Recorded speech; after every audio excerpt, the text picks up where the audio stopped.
Tristan Belrose set his coffee cup down, like he was doing Laurel a favor, just by touching it.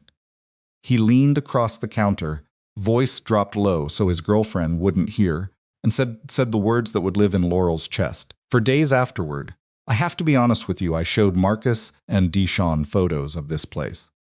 We all thought it was cute, you know? Like, good for you. Really, I mean it. Cute. 5 years. A daughter he didn't know existed. 60-hour weeks and a second mortgage and hands that cracked every winter from washing equipment in cold water. Cute. Laurel smiled. She handed him his change. She said, "Thank you for coming in."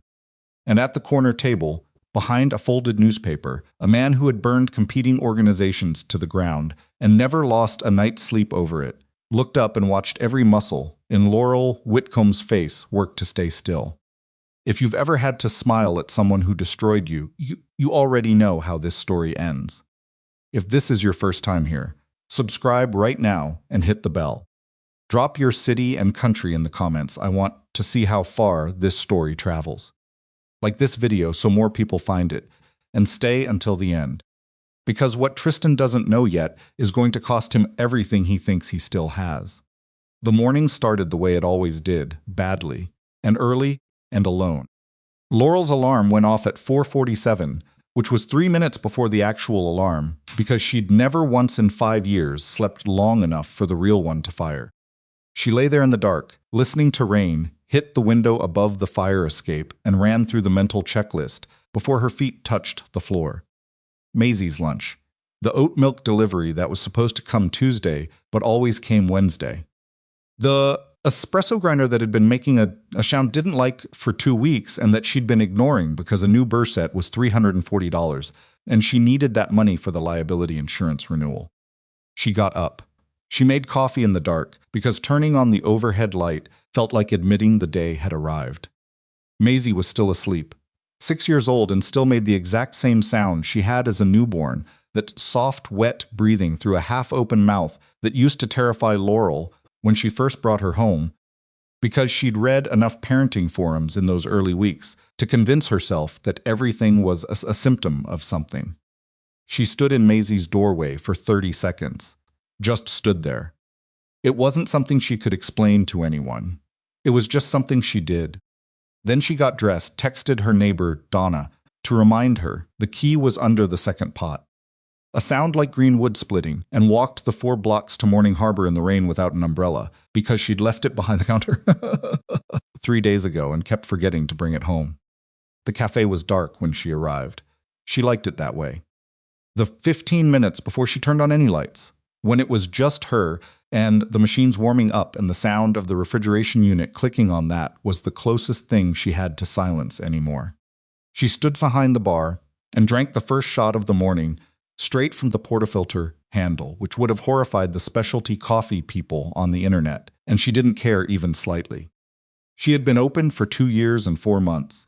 Before that, she'd spent 9 months building the concept on a spreadsheet in her apartment while Maisie slept, then 8 months in negotiations with the building owner, then 3 months of build-out that went 6 weeks over schedule and $4,000 over budget. She had taken a small business loan and maxed 1 credit card and borrowed $11,000 from her mother, with the promise it was temporary. She'd paid her mother back 8 months ago. The credit card was almost clear. Morning Harbor was not a success story. Not yet. It was a functioning thing that required her complete attention every day, or it would stop functioning. That was how she thought about it. Not as something she'd built. As something she was constantly in the process of not losing. The first customers came at 6:15, a construction crew that ordered drip coffee in to-go cups and never varied their order and tipped in quarters, and Laurel loved them for the predictability. Then the usual morning rush, the dental office workers who wanted their lattes no hotter than 140 degrees, the retired man who came in for a plain black coffee and stayed 2 hours doing the crossword, the young mothers who came after school drop-off and spoke in that particular register of exhaustion that Laurel recognized in the way you recognize your own handwriting. Roman Kessler arrived at 7:45. He had been coming in for 6 months. She knew that because she remembered the first time, a Tuesday in October, cold snap. He'd walked in wearing a coat that probably cost more than her rent and asked for a triple-shot Americano with no unnecessary conversation, paid in cash, tipped 20% on a $4 coffee, and took the corner table by the window. He'd been back every weekday since. He never worked on his phone. He never had meetings. He read a newspaper, an actual printed one, and occasionally looked out the window, and sometimes he looked at her, and she pretended not to notice. She knew his name because he'd paid by card twice during a period when she'd run out of change, and she'd seen it on the transaction screen. Roman Kessler. She'd Googled it later, half out of curiosity, and half because she was a single woman running a business alone, and knowing something about the people in her space felt like reasonable caution. The search returned results immediately. Kessler Maritime Holdings. Billionaire. Philanthropist. Named to Seattle Business Monthly's list of most influential executives 3 years running. There was a photo of him shaking hands with the governor. She'd set her phone down and thought, okay, so he likes independent coffee shops. Rich people did sometimes. It wasn't strange. What she hadn't processed, in the practical way that Laurel processed most things, was that something about him had made her feel watched was the wrong word. Noticed. There was a difference. Watched felt like surveillance. What Roman did was something quieter. He paid attention the way people paid attention when they actually wanted to understand something, not just catalog it. She hadn't let herself think about that very much. She had a 6-year-old and a failing grinder and a credit card she was almost done paying off. She didn't have space for noticing things like that. The morning Tristan Belrose walked through the door, it was the first Tuesday of March, and the rain was the specific Seattle variety that wasn't quite heavy enough to justify an umbrella, but soaked through your jacket in under 3 minutes. Laurel was restocking the pastry case when she heard the bell over the door and looked up, and her body knew before her brain caught up that particular stillness that moves through you when someone enters a space and brings a different kind of air with them. Tristan looked good. She registered that before anything else, and hated that she registered it. He was 35 now, and he wore it well, the kind of man who aged into his features rather than past them. He was wearing a charcoal coat she didn't recognize, and the same aftershave she'd once bought him as a birthday present. And beside him was a woman who was probably 26 or 27, with the relaxed posture of someone who had never had to think too hard about money. Laurel straightened up. She had played this moment in her head before. Not often. She wasn't someone who spent time in rehearsals for hypothetical disasters, but sometimes, late at night when Maisie was asleep and the apartment was quiet, she'd wondered what it would feel like. Whether she'd be shaking, whether she'd say something she'd regret. She didn't shake. She felt her jaw set slightly, the way it did when she was lifting something heavy, and then she walked to the register and said, "Welcome in." "What can I get you?" Tristan went completely still when he heard her voice. The woman beside him didn't notice. She was already looking at the menu board. Tristan looked at Laurel for a long moment, not with guilt, which she'd expected, and not with the forced casualness of someone pretending they're fine, which she'd also expected. He looked at her with something more complicated, something that had weight in it. "Laurel," he said. "Tristan." She kept her voice even. "This is a pleasant surprise." It wasn't. She knew it wasn't. He probably knew she knew. But this was the territory she had built for herself, the ability to stand inside a difficult moment and not let it pull the floor out from under her. She'd practiced it. Not intentionally. Just by doing it over and over for 5 years, every time something didn't go the way she needed it to. The woman with him, Chloe, Laurel would learn the name later, ordered an oat milk latte, light on the espresso, with caramel drizzle. Tristan ordered a black coffee, then changed it to a cappuccino, then looked faintly embarrassed and said the black coffee was fine. Laurel wrote it down without comment. She made the drinks with the specific precision of someone performing competence for an audience, because that was what this was, and she knew it, and she refused to be anything less than excellent at it. She set the cups on the counter. Tristan picked his up and looked around the cafe genuinely, looked around the way someone does when they're doing an evaluation they didn't expect to be impressed by. His eyes moved over the reclaimed wood counter.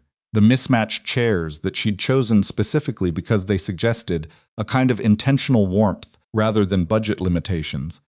The hand-lettered menu board that her friend Yolanda had done for $100 and a year of free coffee.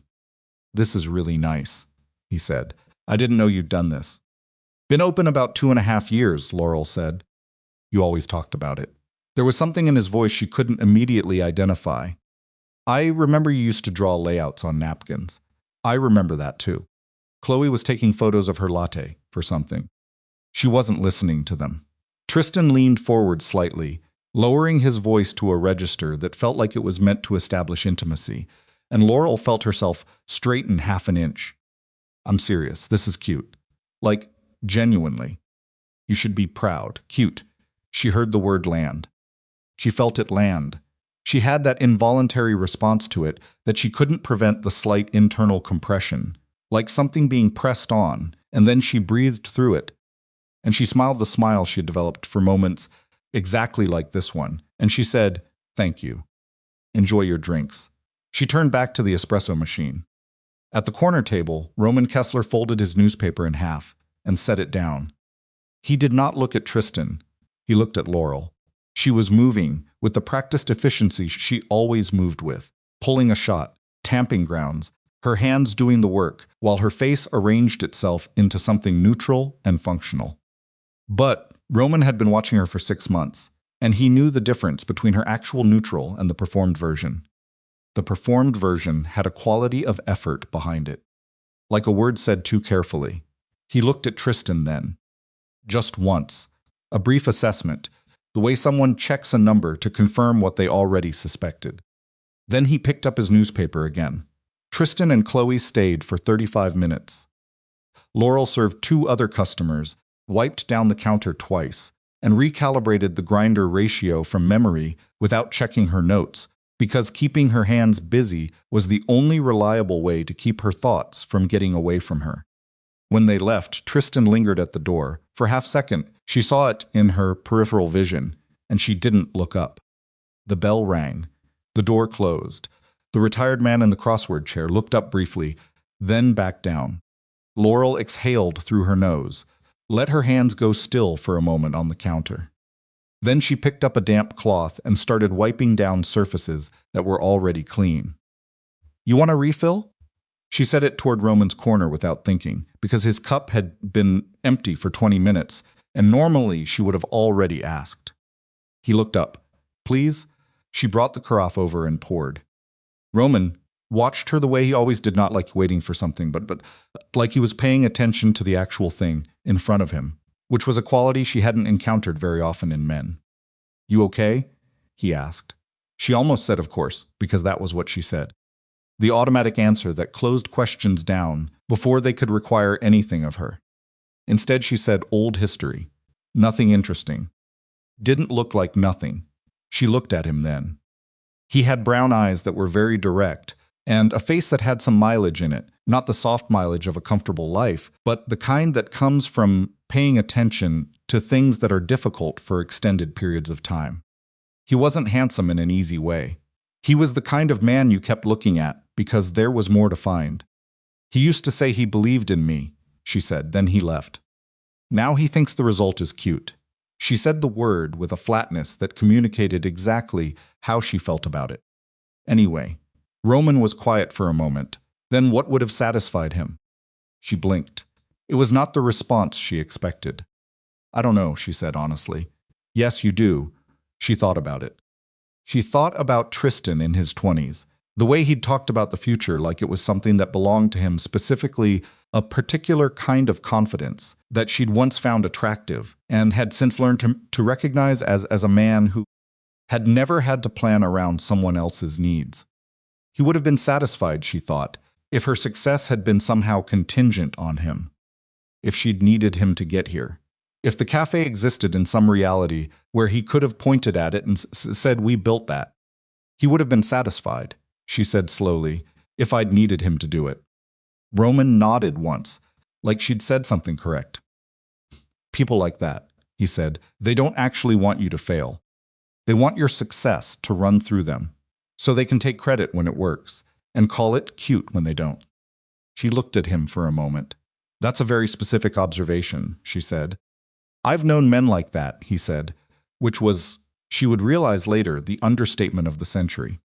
She went back behind the bar. She had orders to fill. She had a grinder making a concerning noise, and an oat milk delivery that was already late, and a 6-year-old who needed her backpack packed by 8 a.m. And none of that had changed, because Tristan Belrose had walked through her door and said the word cute like he was doing her a favor.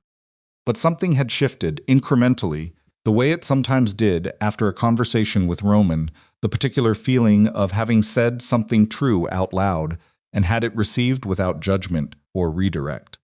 She didn't examine that feeling too closely. She didn't have time. Tristan came back 4 days later, alone this time. She was in the back checking an invoice when she heard the bell, a sound like green wood splitting, and when she came out and saw him standing at the counter with his coat damp from the rain, and his expression carrying something she'd never quite seen on his face, before something exposed, which was not a quality she associated with him, she set down the invoice folder and walked to the register. Hey, he said. Hey, she said. Chloe and I, he stopped. Cleared his throat. We're not together anymore. That's not why I'm here, he added quickly, which was exactly what someone would say if it was why they were there. Laurel waited. I've been thinking about what I said the other day, he said. About the cafe. You said it was cute, she said. Not with heat. Just factually, he winced. Yeah, I know how that sounds. How does it sound? Like I was diminishing something. He looked at the counter. I wasn't trying to. I think I was. She stopped again. This stopping and starting was new. Tristan had always been a man who knew what he wanted to say. I was surprised, he said finally. I don't know what I expected, but it wasn't this. What did you expect? He was quiet for a moment. Honest silence, she thought, the kind where someone is actually considering the question rather than finding the answer that makes them sound better. Something smaller, he said. She let that sit between them for a moment. I want to take you to dinner, he said, if you're open to it. Just to talk. I'm back in Seattle for a while, and he stopped a third time. Ran one hand through his hair. I know I don't have any standing here. I just want to say that in person. Laurel was aware, in the peripheral way she'd learned to be aware of things in her own space, that Roman had arrived at some point while Tristan was talking. He was at the counter now, waiting for the morning rush to thin. His face was arranged. In the expression, it always wore attentive, slightly closed, giving nothing away. I don't think dinner is a good idea, she told Tristan. His jaw tightened, just briefly. He glanced toward Roman's direction, which was where his eyes went, and she noted that with something cold and precise.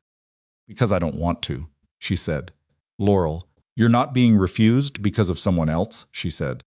I want to be clear about that. This is about you and me, and a decision I'm making for myself. Tristan straightened. The exposed quality was gone now, replaced by something that wanted to call itself dignity, but was actually wounded pride. She could tell the difference. She'd spent enough time in proximity to both. I thought you might want closure, he said. I have closure, she said. I got it over a long time and a lot of hard work. I don't need a dinner to confirm it. He left without ordering anything. Roman stepped up to the counter. He waited while she breathed once, steadied herself. Triple Americano, she asked. Please, he said. She pulled the shots.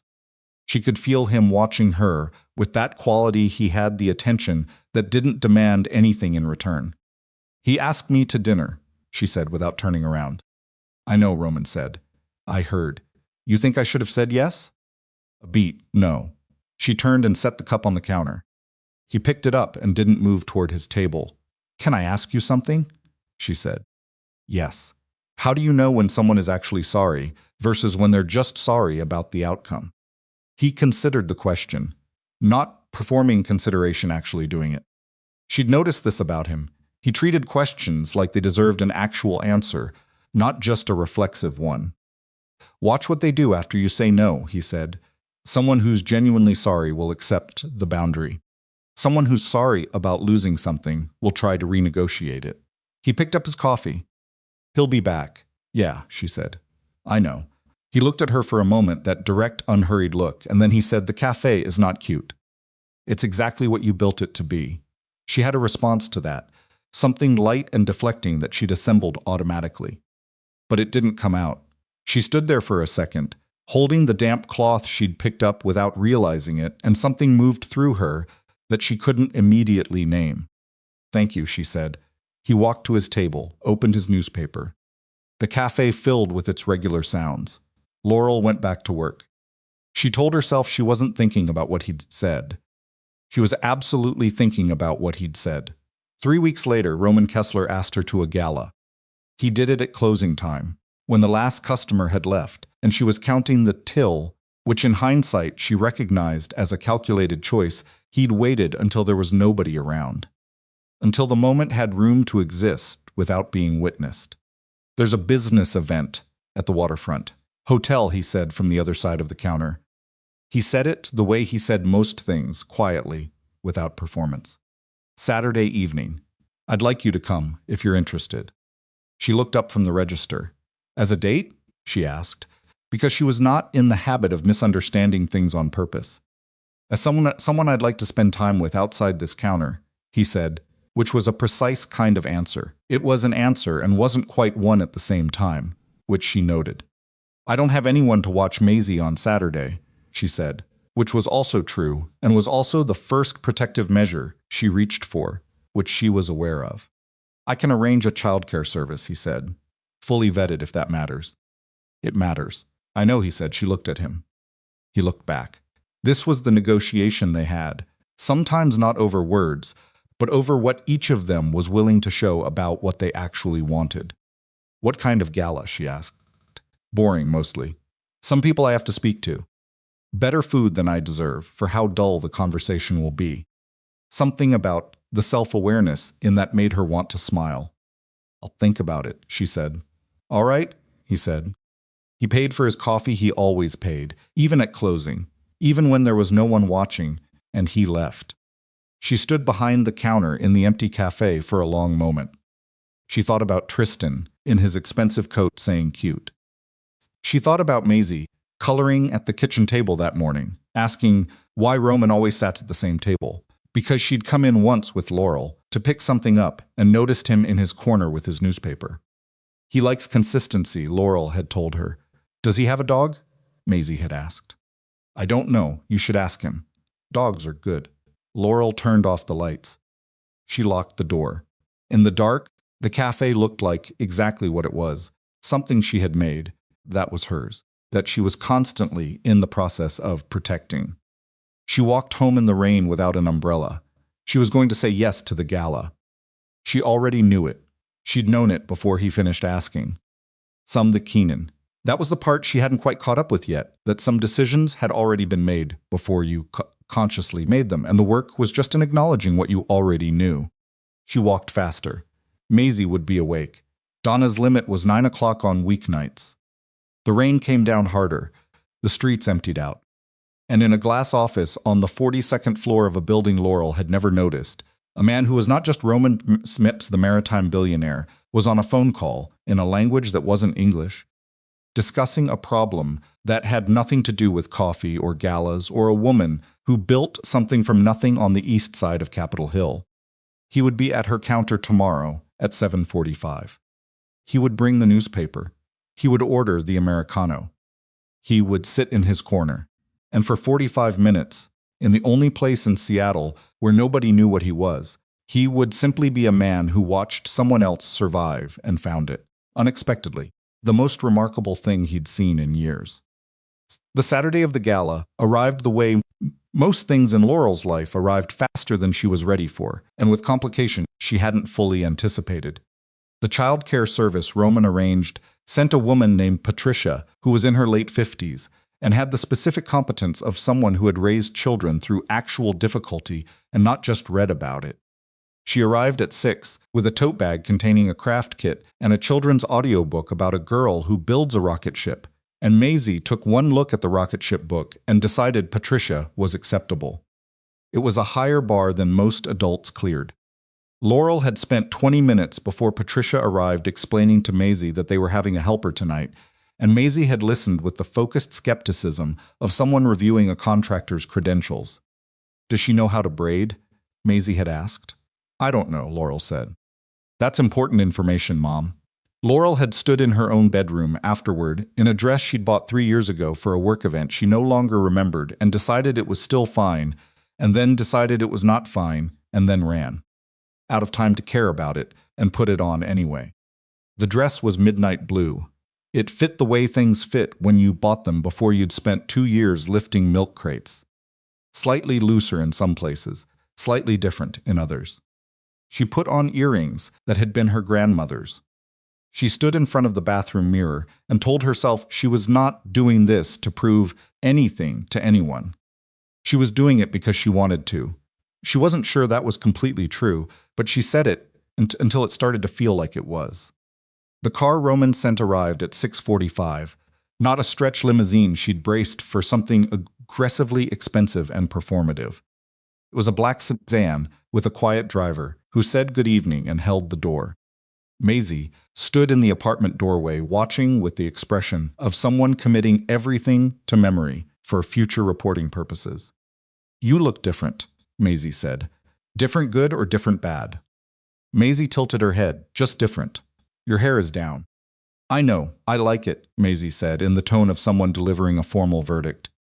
Laurel kissed her forehead. She told Patricia her cell number was on the refrigerator next to the pediatric urgent care information because she was not a person who went anywhere without leaving emergency documentation. Patricia said, "We'll be fine," with the calm authority of someone who meant it. Laurel got in the car. She watched her building disappear in the window and thought about the last time she'd dressed up for anything. Maisie's preschool holiday show, which did not count. She thought about Tristan, briefly, and without wanting to the image of him in the cafe, saying the word cute, and she pushed it down and watched the city go by in the rain. Roman was waiting outside the hotel, not surrounded by people. Not doing the thing powerful men did at these events, which was stand at the center of a gravitational field of attention and let others orbit. He was standing slightly to the side of the entrance, in a dark suit, holding an umbrella open, despite the fact that it had mostly stopped raining. She would understand later that this was not an accident. He'd positioned himself to be the first person she saw, so that she would not have to walk into the room alone. He saw her and something moved across his face. Not the exaggerated response men sometimes performed when they wanted you to know they'd noticed you. Quieter than that, more contained. "You came," he said. "I said I'd think about it," she said. "I thought about it." The corner of his mouth moved, not quite a smile, but in the direction of one. "Your daughter's all right?" Maisie is conducting a thorough evaluation of Patricia's hair braiding skills as we speak. And Patricia is either passing or failing, hard to predict. He offered his arm. She took it. They went inside. The room was the kind of room that made Laurel realize she'd never actually been in a room like this before. The hotel ballroom looked out over Elliott Bay through floor-to-ceiling windows, and the water was doing that thing Seattle water did at night, taking on the silver black of the sky and turning it into something that looked curated, like someone had lit it on purpose. Maybe 200 people. Their clothes cost more than she made in a month. The flower arrangements were the size of Maisie's bed. Laurel kept her chin up. This was something her grandmother had actually told her. When you don't belong somewhere, keep your chin up, because looking down is the universal signal that you know it and they'll agree with you. Roman introduced her to people, not with the qualifier energy of someone presenting an unusual guest. "This is Laurel. She runs a little coffee shop, but flatly by name, the way you'd introduce someone whose presence needed no explanation." 2 men in finance shook her hand and spoke to her directly. A woman who ran a shipping company asked Laurel about the cafe with what seemed like genuine interest. Laurel answered her questions and felt herself relax by degrees, like a joint that had been locked up, slowly working free. She lost Roman to a cluster of men near the bar for about 20 minutes. She did not panic about it. She stood with the shipping company woman. Her name was Deirdre, and she had the laconic directness of someone who had spent decades being the only woman in the room and had stopped performing for anyone's comfort, and they talked about real estate. Lease negotiations for longer than was socially expected at a gala. "You're not what I expected," Deirdre said at one point. "What did you expect?" Laurel asked, because she'd been asking that question a lot lately. Deirdre smiled. "Roman doesn't bring people to things." Laurel absorbed that. She felt its weight. She kept her face even. He brings colleagues, she said. He brings colleagues, Deirdre agreed. He hasn't brought a person in 4 years. Laurel looked toward where Roman was standing. He was listening to one of the men speak with his arms loose, at his sides that quality he had, of appearing at rest, even inside something that required active management. He said something, and the men around him shifted slightly, the way people shift when someone said the thing that ended a conversation. She looked back at Deirdre. I run a coffee shop, she said. Deirdre raised her glass. So do most interesting people, she said, which Laurel suspected was not statistically true but appreciated anyway. It was near the windows, later in the evening, that Laurel saw Tristan. He was 20 feet away with a glass in his hand, and a woman beside him who was not Chloe someone knew, already laughing at something he'd said with the bright, slightly effortful laughter of someone who was not yet sure how much she needed to perform. He was wearing a suit she didn't recognize, and the kind of expression that meant he was working the room, cataloging it, deciding what here was useful to him. Then he turned and saw her. The glass in his hand went absolutely still. His eyes moved from her face to Roman, standing beside her Roman, who had returned from the finance cluster and was standing close enough that their arms were touching, and Laurel watched the moment Tristan recognized him. It was not a slow process. It hit him like a door. His jaw tightened and his body did a complicated thing, caught between the impulse to approach and something that might have been the first real alarm he'd felt in years. She did not go to him. She did not pointedly ignore him. She turned back to Roman and said quietly, "My ex-boyfriend is here." Roman did not look toward Tristan. I know, she blinked. You know, I saw him. When he came in, he picked up his glass from a passing tray. Do you want to leave? No, she said, and meant it. Tristan came over anyway. Of course he did. He had the specific social courage of a man who had never really lost anything important to him, which meant difficulty landed on him like whether something to navigate rather than something that actually changed the terrain. Laurel, he said, he smiled. It was the practiced smile, not the exposed one she'd seen at the cafe. I didn't expect to see you here. Small city, she said. His eyes went to Roman. There was something behind them that she hadn't seen before, not exactly fear, but the version of it that men like Tristan felt, which was closer to recalibration. The rapid mental adjustment of someone realizing they had badly misread a situation. Roman Kessler, Roman said before Tristan could navigate to an introduction. He didn't extend his hand. He said it the way someone states a fact. Tristan's smile stayed in place with visible effort. Tristan Belrose. I'm in commercial real estate. We've actually looked at some of your properties on the South End. I know who you are, Roman said. The smile flickered. Tristan looked at Laurel. His expression tried for warmth and landed somewhere between accusation and bewilderment. I didn't realize you two were here together, Laurel said. Simply, without drama. Tristan was quiet for 3 seconds, which was a long time in a ballroom with 200 people making noise. Then he said to Roman, "She's a remarkable woman." "I'm sure you know that." "Yes," Roman said. "I hope Tristan started." "Appreciate her?" Roman said. It was the most dangerous quiet Laurel had ever heard in a sentence. Tristan heard it too. His jaw moved. He said something that was technically words, a social exit package, and then he turned and walked back across the room. A sound like green wood splitting. The woman with the new laughter watched him come back with an expression that suggested she could tell something had happened and wasn't sure how to ask about it. Roman looked at Laurel. "You all right?" he asked. He said, "I hope you appreciate her," she said.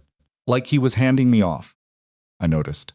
Like I was something he left behind and was now concerned about being properly cared for. Yes, she stopped, breathed. That's a very specific kind of condescension. It is, Roman agreed. She looked out at the water. Splitting. The bay was doing its silver-black thing. A ferry was crossing it in the distance, lit up orange, moving with that slow, patient certainty of something that had made the crossing so many times it didn't have to think about it. "Can I ask you something?" she said. "You can ask me anything," he said, which was also the kind of answer that was an answer, and wasn't quite one, because it was true, but didn't promise the answer would be complete. Told him. She hadn't planned to. She'd constructed, over years, a very competent internal barrier between what she'd been through and what she allowed to exist in conversations with people she didn't fully trust yet. But something about the room and the water, and Tristan's face doing that complicated thing, and Deirdre's casual precision about Roman, not bringing people to things in 4 years, something about all of it undid the barrier more quickly than she expected. She told him about being 7 months pregnant when Tristan left. Not all of it at once, she wasn't capable of that, and she wouldn't have wanted to be, because some of it she'd said never out loud to anyone, and she wasn't ready for all of it yet. But the bones of it, the essential shape, that she'd been carrying, Maisie, already showing, and she'd been too proud to weaponize the pregnancy. Because she didn't want a man who stayed for the wrong reason. So she'd let him go and built everything that came after from a position of absolute zero. Roman listened. He didn't say "I'm sorry" immediately, which she noted, because reflexive sympathy was something she'd learned to distrust it, put the focus on the listener's discomfort rather than on the person talking. He just listened. He looked at her. He let the thing she'd said exist in the air between them, without rushing to resolve it. Then he said, "And Maisie doesn't know? She knows her father isn't around," Laurel said. "She's never asked for more detail than that. She's 6. At some point she will. Does he know?" "No, he came back and he still doesn't know." "No." Roman was quiet. She could see him considering something behind his eyes, not plotting, but processing. The distinction, she was beginning to understand, was meaningful. "You should decide when that changes," he said. "On your terms." "Not because he showed up." "I know," she said. "I mean that specifically," he said. "Not as pressure in either direction." She looked at him. "You're oddly careful with words for someone who apparently terrifies finance people." Something shifted in his expression. Fractional, like a door moving an inch. "I don't terrify finance people," he said. "Deirdre told me you ended a conversation tonight by saying one sentence. That's efficient, not terrifying. What did you say?" He looked at her. "I told them their projections were wrong and that they should call my office Monday with corrected numbers." She studied his face. "Is that the whole sentence?" "More or less." Deirdre said. The room shifted. He picked up his drink. Deirdre is observant. Something about the non-answer landed on her with a new weight. Not alarm, exactly. More like the first indication of a thing she couldn't fully see yet, the edge of a shape in the dark. The next morning, Tristan was at the café before Roman. This was new. He'd never arrived at 7. He was standing at the counter when she came out of the back, and he had the specific look of a man who had not slept enough and had decided that not sleeping was going to become someone else's problem. "I need to talk to you," he said. She set down the cloth she was holding. "I open at 6. You've been here since." 6:15, he said. "Your morning crew let me wait inside." She made a note to discuss that with Jess. "What do you need, Tristan?" He looked at the counter. Then at her. The exposed quality was back, the thing she'd seen at the café the first day he came in alone, but it had aged overnight into something rawer. "Roman Kessler," he said. "Yes," she said, "you know who he is." "I know who he presents himself as, yes." He watched her. "That's a very specific way to say it. Is there something you wanted to tell me?" Tristan's jaw worked. He put both hands on the counter and leaned forward slightly, which in another man might have read as aggression, and in him read as a man who wasn't sure how to carry information he didn't want to have. "He's not just maritime," he said. "Roman Kessler is not just a shipping executive.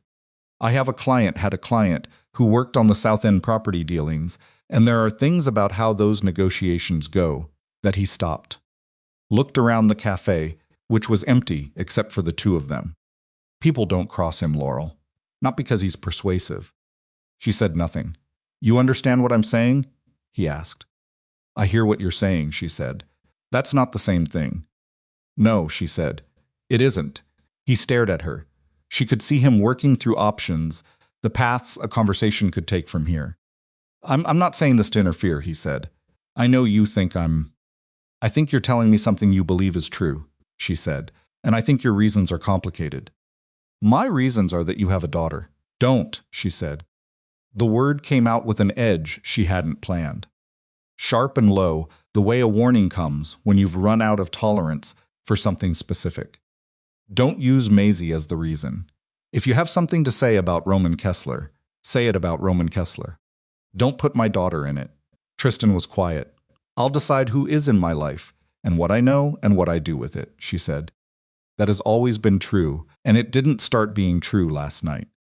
He pushed back from the counter.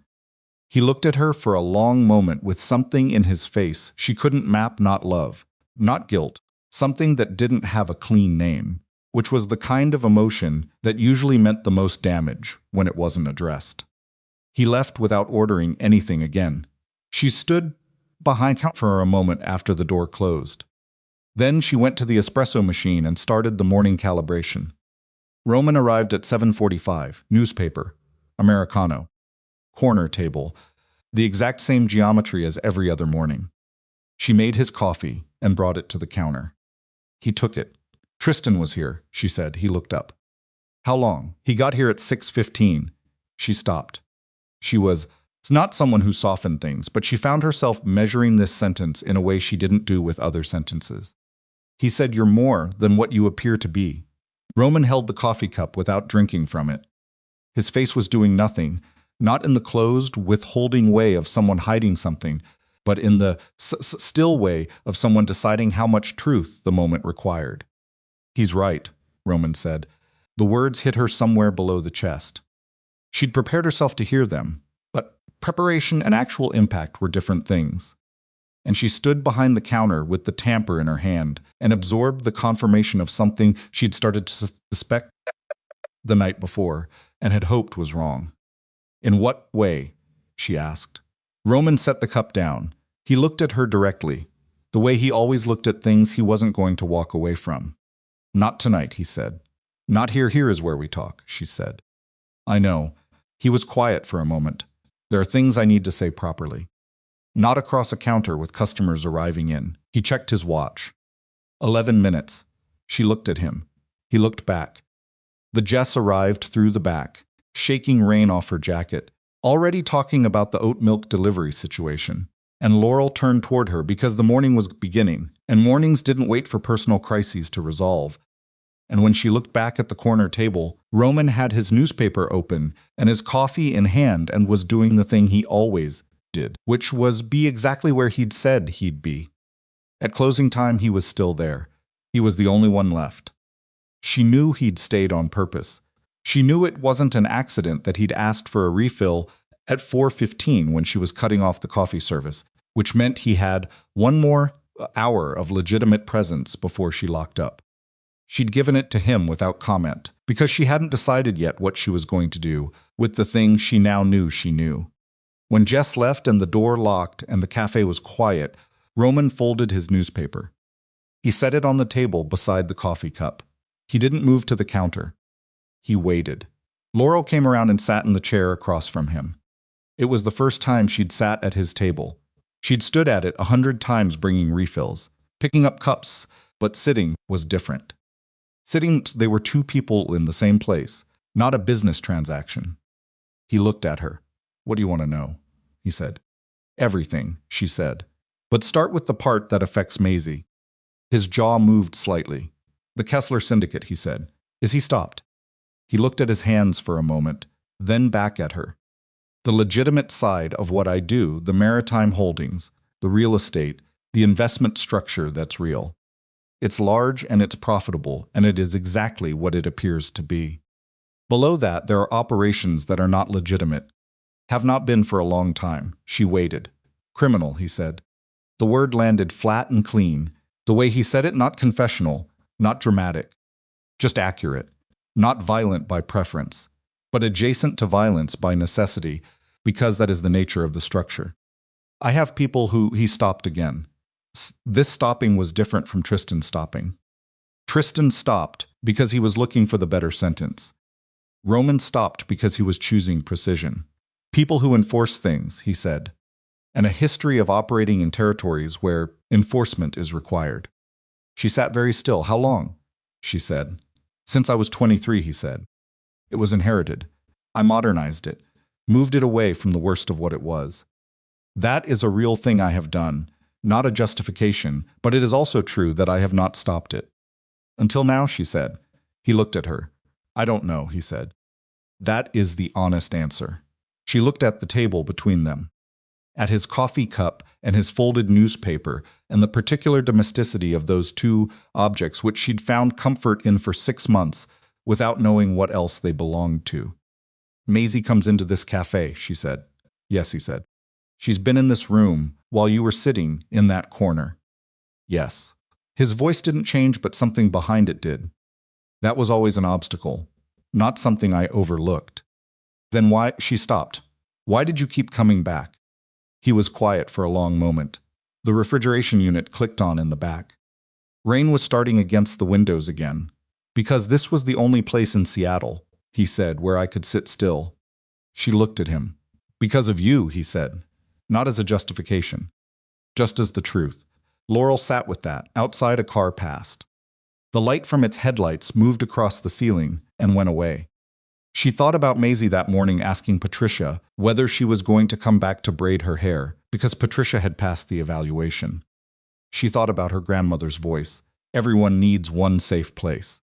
She thought about the cafe and what she'd built it to be, and how the corner table had been Roman's safe place inside her safe place, without either of them naming it. She thought about what Tristan had said. People don't cross him. Not because he's persuasive. She looked at Roman Kessler across the table. I need you to leave, she said, tonight. And I need to think. He nodded once. He stood up.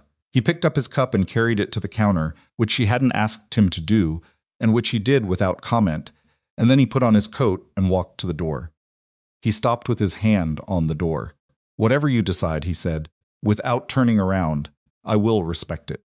He left. The bell rang once above the door. Laurel sat in the empty cafe in Roman's chair and put her hands flat on the table and looked at the space where his newspaper had been. She had built this place to be safe. She had built it so that she and Maisie would have somewhere that was entirely theirs, something that couldn't be taken away, couldn't be walked out on, couldn't be erased by someone else's decision about what she was worth. And the man who had made her feel, for the first time in years, like someone who was fully visible, that man was the one thing that could crack the structure she'd built, if she let it. She didn't go home right away. She sat in the dark for a long time. And she understood with the cold, specific clarity of someone who has survived too much competent otherwise, that she had already passed the point where this stopped being simple. She didn't sleep it that night. Not in the way insomnia usually worked, the restless turning, the mind running the same loop until exhaustion finally won. This was different. She lay on her back in the dark and stared at the ceiling with her eyes wide open and her body completely still, like something that had been set down carefully and hadn't decided yet whether to move. Maisie was asleep across the hall. Laurel could hear her through the wall, that soft, wet breathing that had once terrified her and now was the thing she calibrated everything against. Still there, still fine. The world still making sense in the ways that mattered most.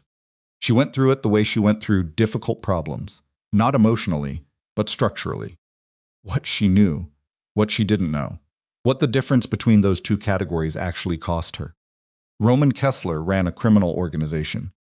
He had told her so himself, which was either honesty or a calculated risk taken by someone who understood that the truth delivered on your own terms was less dangerous than the truth delivered by someone else.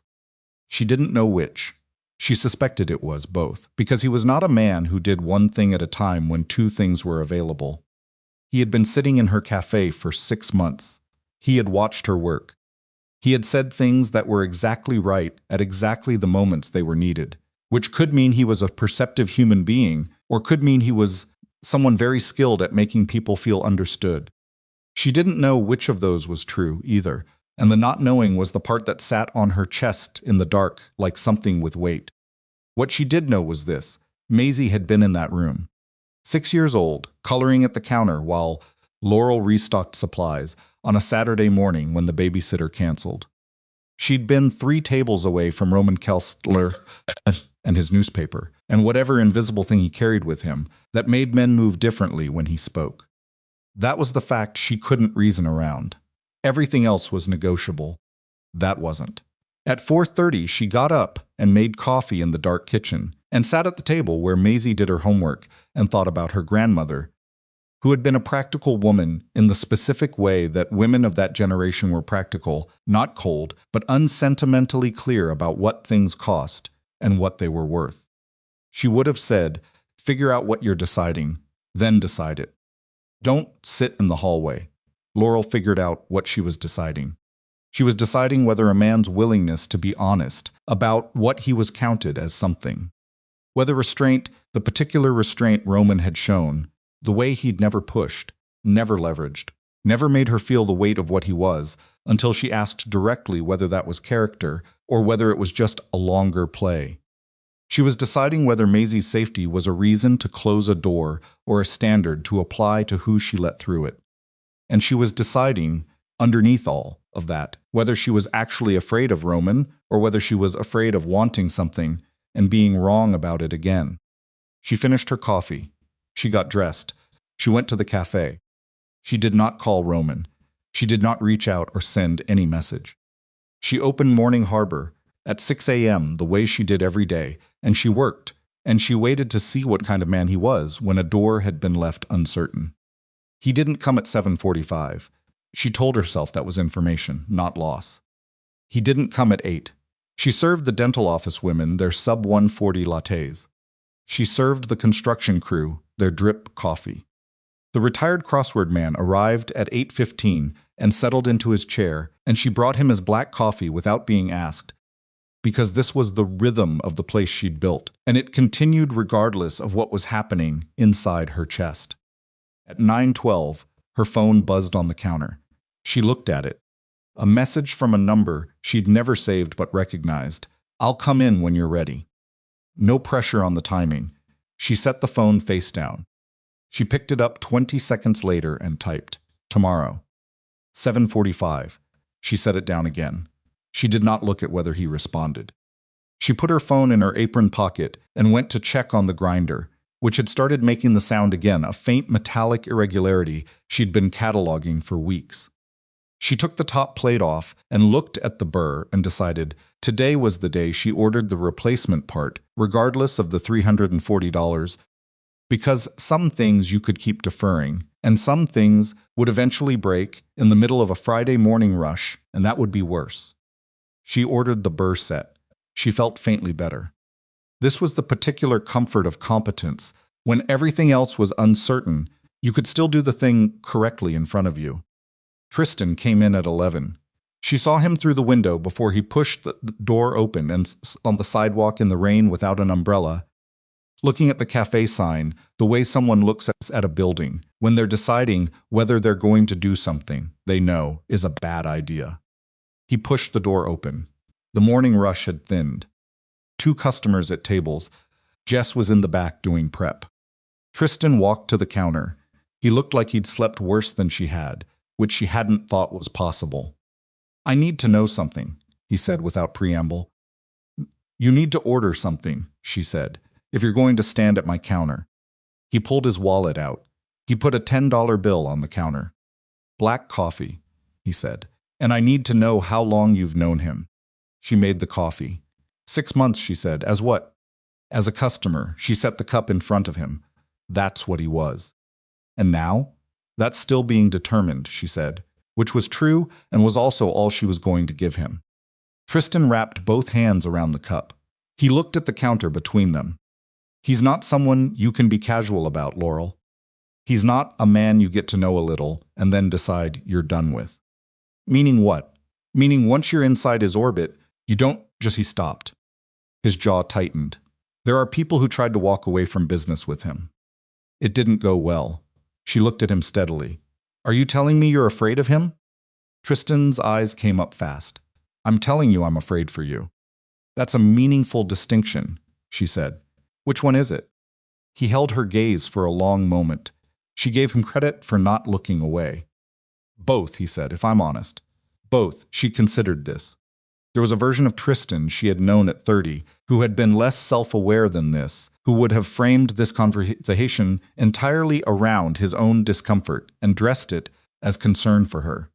This version was doing something harder, which was saying 2 things at once and admitting that one of them was about himself. "I appreciate that," she said. "I do. But you don't have a say in this." He nodded. Slowly, the nod of someone swallowing something that didn't go down easily. Is it because of how things ended with us? It's not about you, she said. I'm not trying to make it about me. Good, she said. Because it isn't. If I walk toward him or away from him, neither direction is about you. That is just the truth. He drank his coffee. He was quiet for longer than she expected. Then he said, she's mine, isn't she? Laurel went completely still. Not a question. He'd said it without the rise at the end that would have made it one. He'd said it the way someone says a thing they've already worked out and are now just putting into the air between them. She looked at him. His face was doing something she'd never seen it do before. Not shock he'd already processed, the shock alone, wherever he'd processed it. What was left was something more complicated and harder to name. The specific grief of someone who is realizing the size of what they missed only after it's already been built without them. Yes, she said, the word sat there. Tristan set the coffee cup down. He pressed both palms flat on the counter and looked at them for a long time. His shoulders moved once, not quite a breath, more like a body trying to absorb a structural change. How long have you known? He said, and his voice had dropped to something she'd never heard from him before. Raw in a way he didn't have the skill to perform. Since before you left, she said. He looked up. I was 7 months pregnant, she said. When you ended things, the blood left his face. She watched it happen, the actual physical process of color, draining out of a person when they understand something that changes everything. He stared at her, and she held his gaze because she'd been holding it in some form for 6 years and she was not going to look away now. You didn't tell me, he said. No. Why? Because I didn't want you to stay for the wrong reason, she said. Because you had already decided. I wasn't going to use a baby to change a decision you'd already made. He made a sound that wasn't a word, something that came from somewhere below language. She's 6, he said. Yes. I've misstopped. His hand came up and pressed against his mouth for a moment, and she saw his eyes go bright and wet, and then watched him work to pull that back, and not from coldness. A sound like green wood splitting, but from the particular reflex of someone who had not cried in front of another person in a very long time and wasn't sure he could do it without breaking something he didn't know how to fix afterward. I know what you've missed, she said quietly. I kept track. He looked at her. That's not a cruelty, she said. I kept track because she's remarkable, and I wanted to remember all of it. Her first word was more. She walked at 11 months. She learned to read before she started kindergarten because she refused to wait. She named her first stuffed animal Captain Whiskers, and when Captain Whiskers lost an eye, she performed surgery with a needle and thread and was very serious about the recovery period. She stopped. You miss those things. That's real. I'm not going to pretend it isn't. Tristan had both hands pressed flat on the counter now, like he needed it to stay upright. He stopped. Started again. Can I meet her? Not yet, Laurel said. Something moved across his face.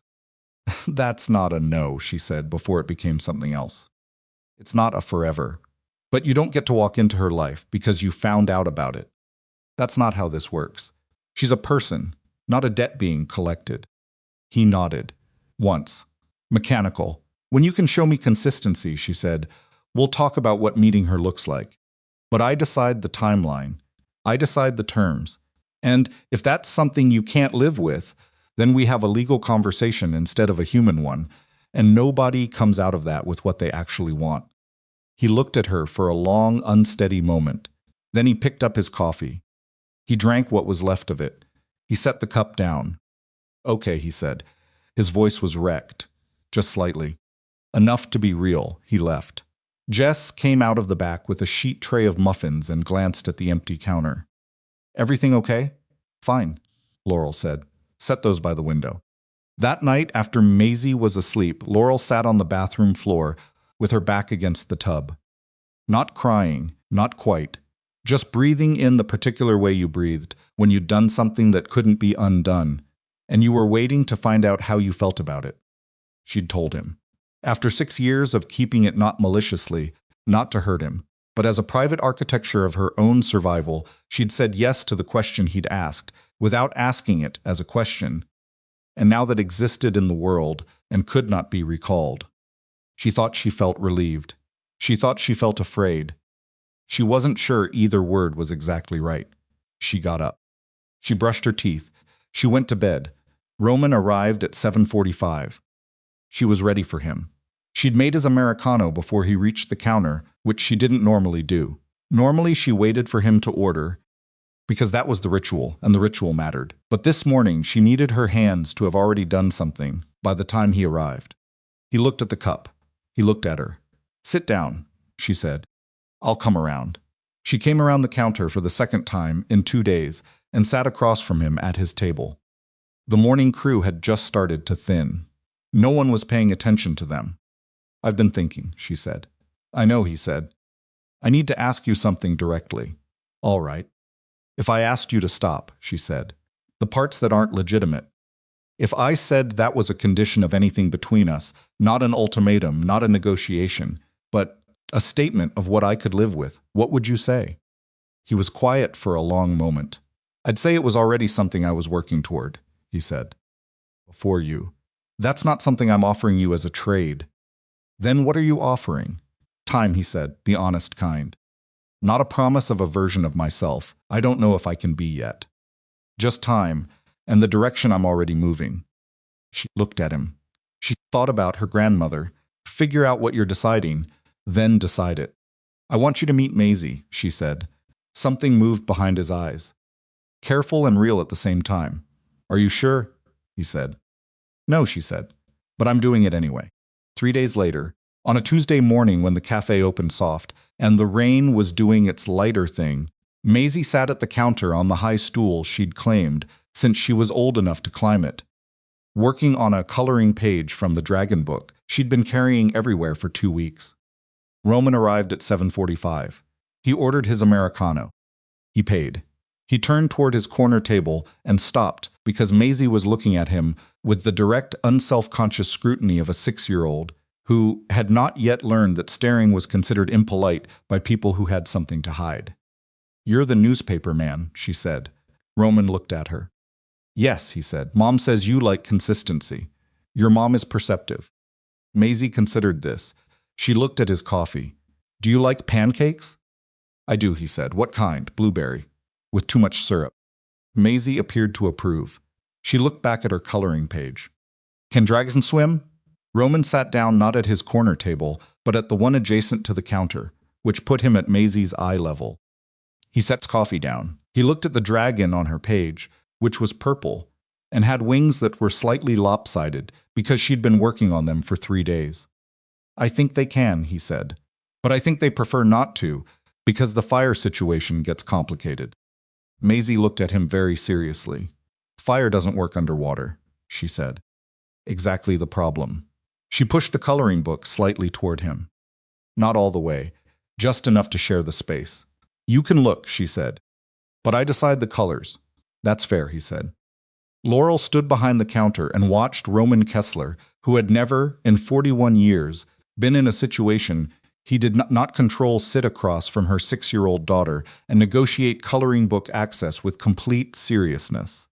And something in her chest did something complicated and painful and necessary, the way things did when you'd been holding very still for a long time, and something finally let go. She turned back to the espresso machine. She had work to do. The crack appeared 6 days later. It started with a phone call she wasn't supposed to hear. She'd stepped out the back of the cafe to take a delivery in the alley, and Roman's car was parked at the curb. His driver waited while Roman stayed inside for a second coffee, which he'd started doing recently. The second visit in the same day, and the driver's window was cracked, and the voice coming through, it was not the driver's voice. She wasn't close enough to hear words. She heard the register of it, low, fast, clipped. The specific cadence of something urgent being communicated without room for misunderstanding. She heard the driver respond in the same register. She heard Roman's name said in a way that was not the way people said it when they were talking about the maritime billionaire. She went back inside. She signed the delivery. She stocked the cold case. She served 2 customers and refunded a payment error from the morning and called the Burset supplier to check on the shipping status. She did all of this, and she felt the thing she'd heard sitting in the back of her mind like a splinter, not the content of it, which she didn't have, but the tone splitting, which told her everything she needed to know about the world that still existed outside the corner table, and the newspaper, and the blueberry pancakes, and the dragon coloring book. That evening, a man came into the cafe at closing. She'd never seen him before. He was in his late 30s, broad through the shoulders, wearing the kind of jacket that could have been anything, and was probably something specific. He looked at the menu board with the performative interest of someone who had not come in for coffee. "We're closing," Laurel said. "5 minutes. I just need a minute," he said. He looked at her. He had the specific flatness behind the eyes of someone who had trained himself to show nothing. "You're Laurel Whitcomb." Something cold moved through her. "Can I help you?" "I work for some people," he said, "who have an interest in Roman Kessler's recent activities. His social activities."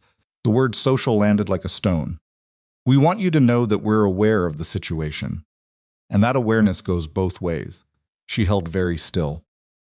Behind the counter, her hand was on the counter surface, and she did not move it, because moving it would have told him something about what was happening inside her body, and she was not going to give him that.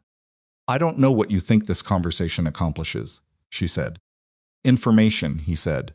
"Just making sure the relevant parties are informed." "Get out of my cafe," she said.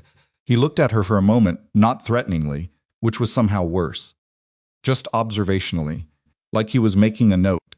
Then he turned and walked out, and the bell rang once above the door, and Laurel stood behind the counter in the empty cafe and waited until she was sure he wasn't coming back. Then she picked up her phone and called Roman. He answered on the second ring. "There was a man," she said. She described him. She described exactly what he'd said, word for word, because she was good at remembering things she needed to remember.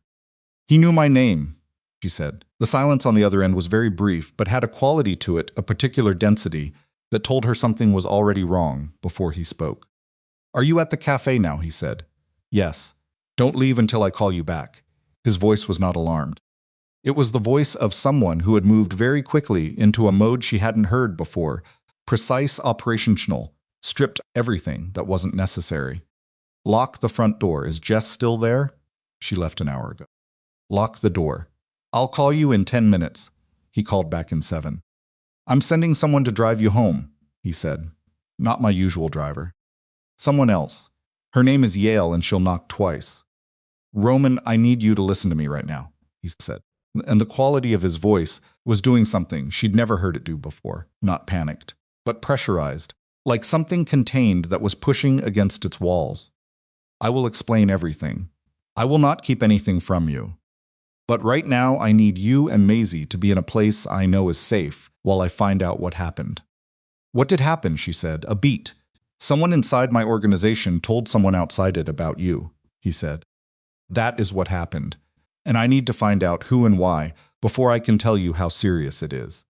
The floor did not drop out from under her the way she might have expected. Instead, she felt something clear and very cold move through her from her chest to her hands, not fear exactly, but the adrenaline form of clarity that came when the size of something became suddenly apparent. "Someone inside your organization," she said. "Yes." "Someone who knows about me." "Yes." "How many people know about me, Roman?" The beat this time was longer. "More than I realized," he said. She sat down in the nearest chair. She pressed her free hand flat on the table. She looked at the corner where he always sat, at the mark, the coffee cup made daily on the wood surface, because she hadn't sealed that part of the table correctly when she built it, a flaw she'd been meaning to fix for 8 months. "Someone in your world just walked into my cafe and used my name," she said. "My daughter is 4 blocks away." "I know," he said. His voice had something in it now that wasn't operational. Something human and unguarded that she suspected he did not allow very often. "I know exactly what that means. I am not minimizing it." "Who was he?" she asked. "A message," Roman said. "From someone who wants me to know they have access to things I thought were protected." "And is that person dangerous to us specifically or to you specifically?" "Right now," he said, "I don't know." The bell above the cafe door rang. Laurel's head snapped up. The door was locked. She'd locked it herself. But the bell rang because the door was opening, and the door was opening because someone had a key, and the only people with keys to Morning Harbor were Laurel, Jess, and the building manager who used it for emergencies. A man walked in, not the broad-shouldered man from before. Someone different, older, late 40s, with silver at his temples and a suit that cost significantly more than anything worn by the first visitor. He moved the way someone moved when they owned the space they walked into, which was a quality she'd only seen in two people, Roman and now this man. He looked at her with something that was almost apologetic. "Miss Whitcomb," he said, "I apologize for the hour. I need you to give Roman a message." She had the phone still in her hand. She could hear Roman on the other end, could hear the quality of his breathing change. "Who are you?" she said. "My name is Vincent Lau," he said. "I work with Roman. I've worked with him for 17 years.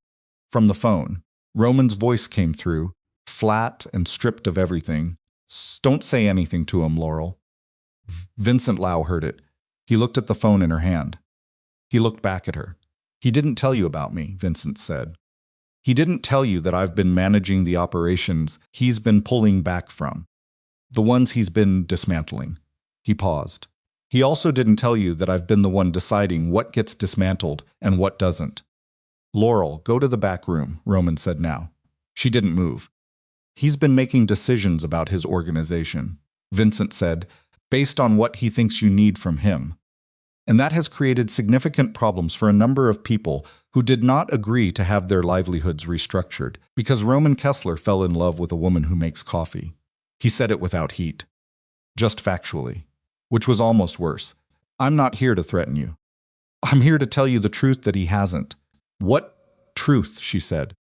"That leaving this life isn't something one person decides," Vincent said. "And that Roman has been dismantling things that belong to other people, not just to him. And those people are not going to accept that quietly." She heard Roman's voice on the phone, and it had stopped being operational and had become something else, something she'd never heard from him before. Something raw under all the precision. "Vincent," Roman said through the phone, "this is between us." "It stopped being between us," Vincent said, to the phone in her hand, "when you put her in it." The cafe was silent, except for the refrigeration unit and the rain against the windows, and the particular quality of silence that descended when everyone in a room understood that something had just changed, and none of them knew yet what came next. Laurel looked at the phone in her hand. She looked at Vince in his expensive suit standing in her cafe with his apologetic expression and his 17 years, and the particular authority of someone who had not come to threaten, but had come to make absolutely clear that the threat already existed. She looked at the corner table. She set the phone face up on the table so Roman could hear. "Tell me," she said to Vincent Lau, "everything he should have told me." And Vincent Lau sat down across from her in Roman Kessler's chair, folded his hands on the table, and began to speak. Vincent Lau had the particular stillness of someone who had spent decades in rooms where the wrong movement got people killed. He sat in sheen Roman chair, with his hands folded on the table, and he spoke in the measured, unhurried tone of a man delivering a quarterly report, organized, thorough, without visible emotion. Which was its own kind of threat, Laurel understood. The absence of heat was not the absence of danger. It was control. Roman was still on the phone. She could hear him breathing. She left the phone face up on the table. Vincent began with the structure. Kessler Syndicate, as Roman had described it, was not one organization but a layered set of interdependent arrangements, legitimate holdings on top, operational infrastructure in the middle, and at the base, agreements with 7 other entities across the Pacific Northwest that had been running for between 9 and 22 years. Some of those entities were criminal organizations in the traditional sense. Some were what Vincent called adjacent interests, businesses that needed particular services that couldn't be contracted through legitimate channels. The agreements were financial, territorial, and structural. They had been negotiated over years. They were not, Vincent said, Roman's alone to dissolve. When Roman started pulling back, Vincent said he did it unilaterally. Without consultation, he began redirecting legitimate revenue streams. Cut off operational support for 2 of the 7 partners without negotiation or compensation. He initiated contact with federal prosecutors. The last sentence hit differently than the rest. Laurel kept her face still. From the phone, Vincent stopped. Vincent looked at the phone. He's been in contact with the U.S. Attorney's office for 4 months, he said to Laurel. Preliminary conversations, nothing signed. But conversations that, if they went forward, would expose every partner in the arrangement to federal prosecution. Not just Roman, all of them. And they know? Laurel said. They know something is moving, Vincent said. They don't know the specifics yet. But the man who visited you tonight works for one of the partners who is starting to ask questions. Roman hasn't answered. Laurel was very quiet. She looked at the table between them. She thought about Maisie 4 blocks away with Donna, who was her neighbor and not a security professional, asleep on the couch watching television and unaware that the world outside had just reorganized itself into something with new and specific dangers. "Why are you here?" she said. "Why are you telling me this?" Vincent was quiet for a moment, the first pause she'd heard from him. "Because I've worked with Roman for 17 years, he said. And I watched him do something I've never seen him do. I watched him look at a woman across a cafe counter and start making decisions based on what she needed instead of what the structure required." He paused again. "That is either the most human thing I've ever seen him do or the most dangerous mistake of his life. Possibly both. And your position?" "My position is that the partners won't stay patient much longer," he said. "Roman needs to either recommit to the structure or complete the exit in a way that compensates everyone adequately. Partial exits don't work. They just create enemies with detailed knowledge of your vulnerabilities." "And I'm a vulnerability," Laurel said. "You are the reason he started moving," Vincent said. "Yes. In the partner's analysis, you are the variable that disrupted a stable system." From the phone, Roman's voice came through again. Not operational now. Not pressurized. Something that sounded like the thing underneath all of it. "Laurel, I need you to listen to me and not to him." She picked up the phone. She put it to her ear. "I'm listening to both of you," she said. "Because both of you are telling me things I needed to know." A silence. "Is any of it wrong?" she said. A beat. "No," Roman said. "None of it is wrong." She set the phone face up again. She looked at Vincent. "You didn't come here to warn me," she said. "You came here to give Roman a message." "What's the message?" Vincent looked at her with something she hadn't seen from him yet, something that was close to respect, which was not the same as warmth, but was the form of acknowledgement she was most prepared to receive right now. "The message," he said, "is that he has 10 days to make a decision. Full recommitment or a complete exit with adequate structural compensation. If he chooses the exit, the partners need the federal contact terminated and a financial settlement negotiated. If that doesn't happen, the partners will begin protecting their own interests independently." Which means what, specifically? Which means they stop waiting for Roman to manage the situation. The sentence was quiet and complete and did not need any elaboration. She understood. She stood up. Vincent stood up across from her because he had the old-school instinct to stand when a woman at a table stood, which was an absurd detail to notice, but she noticed it anyway. "I need you to leave my cafe," she said. He picked up his jacket. He buttoned it. He looked at her one more time with that expression that wasn't warmth and wasn't threat and was somewhere in the precise middle of both. "You're not what I expected," he said. "People keep saying that," she said. He left. The bell rang. The door closed. Laurel stood in the empty cafe and picked up her phone. "Tell me what you need to do," she said. "I need to see you," Roman said. "Tomorrow morning, 7:45, a pause. "Laurel, I know what 10 days means," she said. "I need tonight to figure out what I think. You can have tomorrow morning." She hung up. She stood in the dark for 30 seconds. Then she turned off the remaining lights, locked the door with both locks, and walked 4 blocks home in the rain. She knocked on Donna's door at 11 p.m. and stood in the hallway in her damp jacket and said, "I need to bring Maisie home." Donna took one look at her face and said nothing except "hold on," and went to get her. Maisie was half asleep when Donna brought her out, draped over her shoulder in her pajamas with the dragon print, clutching the stuffed rabbit she carried everywhere. She made a small sound when Laurel took her and pressed her face into Laurel's shoulder with the absolute unconscious trust of a child who has never had a reason to doubt the person carrying her. Laurel held her in the hallway for a moment, longer than was necessary. Then she took her home. Roman was there at 7:30, 15 minutes early, which she noted because he had never once arrived early in 6 months. She let him in before she unlocked the front. They stood behind the closed café in the gray morning light, the espresso machine warming up, the refrigeration unit clicking, the particular pre-opening quiet of the place that she'd built and that now contained, along with everything else, this. "Tell me everything," she said, "from the beginning." "Not the version with the gaps," he told her. It took 40 minutes.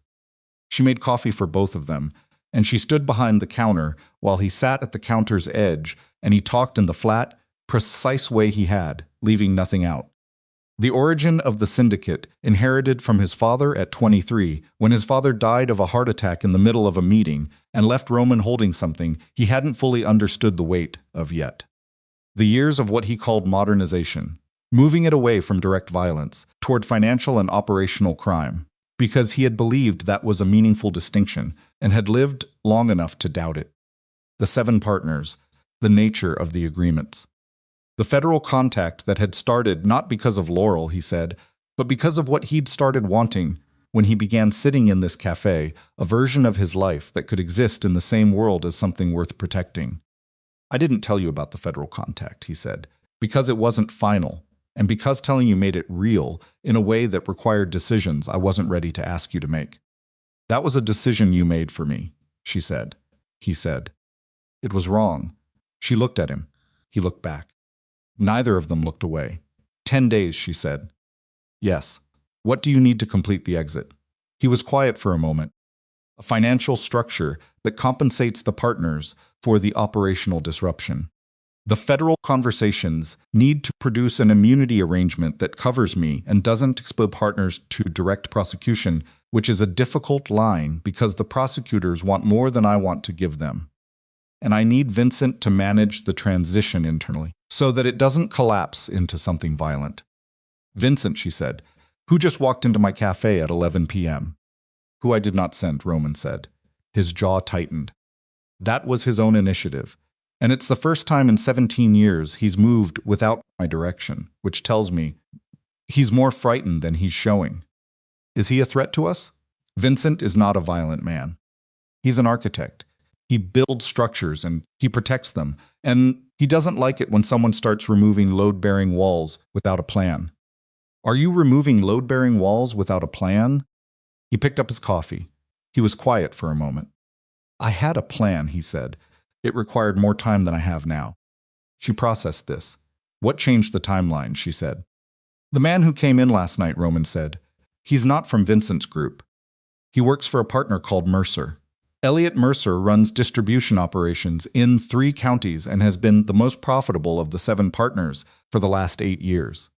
He's also the most volatile. If Mercer is asking questions, 10 days Vincent quoted me is optimistic." "How optimistic?" "Could be 72 hours, Roman said. "Could be less." The number landed. She set her coffee cup down. She looked at her hands on the counter. She thought about the Burr set she'd ordered 3 days ago and the second mortgage and the $11,000 she'd paid back and the 6 years of building something from nothing and the corner table and the newspaper and a child who had named her stuffed rabbit Captain Whiskers and performed surgery on it with a needle and thread. "Tell me what you need from me," she said. Roman looked at her with an expression she hadn't seen from him before, not the contained operational quality, not the particular attention he gave her across the counter. Something older, something that had been under the rest of it the whole time. "I don't need anything from you," he said. "I need you and Maisie somewhere safe while I handle this. That's the only thing I need from you." "That's not a complete answer."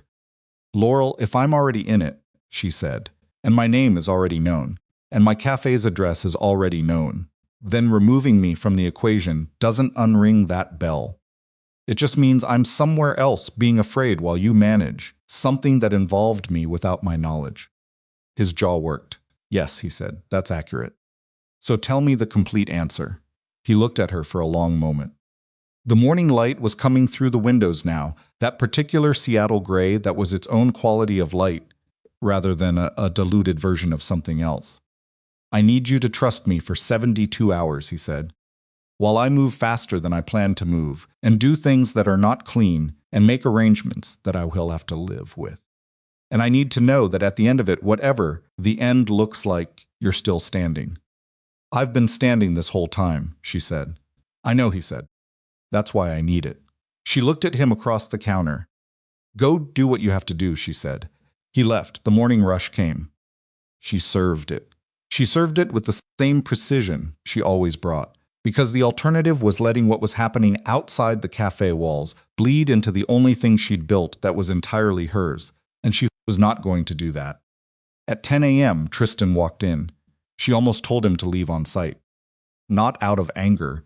She was past anger with him, had left it somewhere in the previous year of rebuilding, but because she had a limited amount of bandwidth and he was not where she needed to spend it. But he came in with a quality she hadn't seen before. Not the wounded pride of the first visit or the raw grief of the revelation. A something seen-y. He looked like someone who had been sitting with something difficult long enough to get to the other side of it and arrive at something cleaner. He ordered coffee. He paid. He waited while she made it. I spoke to a family lawyer, he said. I want to do this right. I want to understand what the right looks like before I ask you for anything. She set the cup on the counter. She looked at him. That's the correct first step, she said.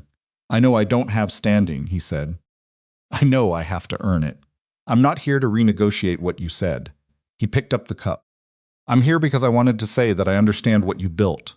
He looked around the cafe genuinely, the way he hadn't managed that first day. I don't have a word for what it costs to do this. I didn't when it was happening, and I don't now.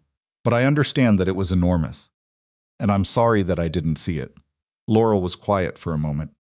She thought about all the things she could say, the full accounting, the catalog of what it had cost, the sleepless nights and the cracked hands and the moments when Maisie was sick and she couldn't take a day off because a day off was a day the cafe didn't run, and a day the cafe didn't run was money she didn't have. All of it true. All of it fully available to her. She said thank you. He nodded. He drank his coffee at the counter, and he didn't stay longer than it took to drink it. And when he left, he held the door for the customer coming in behind him, which was a small thing, and was also the first small thing she'd seen him do, without an audience to notice it. She went back to work. At 2 p.m. her phone rang. Roman's number. She stepped into the back. I've spoken to the prosecutors, he said. His voice was the operational one, stripped down, efficient. They want names above the immediate partners. They want the financial architecture. I can give them 3 years of records and 4 names above the partner level, which is more than they expected and less than they wanted. And in exchange, immunity for me. Reduced exposure for the partners if they cooperate with the secondary investigation. Sound splitting, a structured exit from the legitimate side of the operation that protects the employees, about 300 people in the maritime and real estate divisions who have no connection to the criminal side. And Vincent. A pause. Vincent is one of the 4 names. She absorbed that. He'll know you gave him up, she said. Yes. Is that a danger? Vincent will make a deal with the prosecutors before the week is out, Roman said. He's a practical man. He'll understand that cooperating is better than the alternative. A beat. He'll also understand that I gave him a way out rather than a way down. The distinction will matter to him eventually. And Mercer? Mercer is more difficult. His voice went tighter. Mercer is not a man who responds to legal process as a deterrent. He responds to structural power and financial consequence. I need to neutralize his leverage before the prosecutors move. How? I need to demonstrate that whatever information he thinks he has about the federal contact doesn't give him the outcome he wants, which means moving faster than his timeline allows. Roman, she said.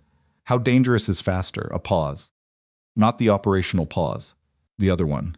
I'll be fine, he said. That didn't answer my question. Laurel, if you're going to ask me to trust you, she said, then when I ask you how dangerous something is, you tell me how dangerous it is.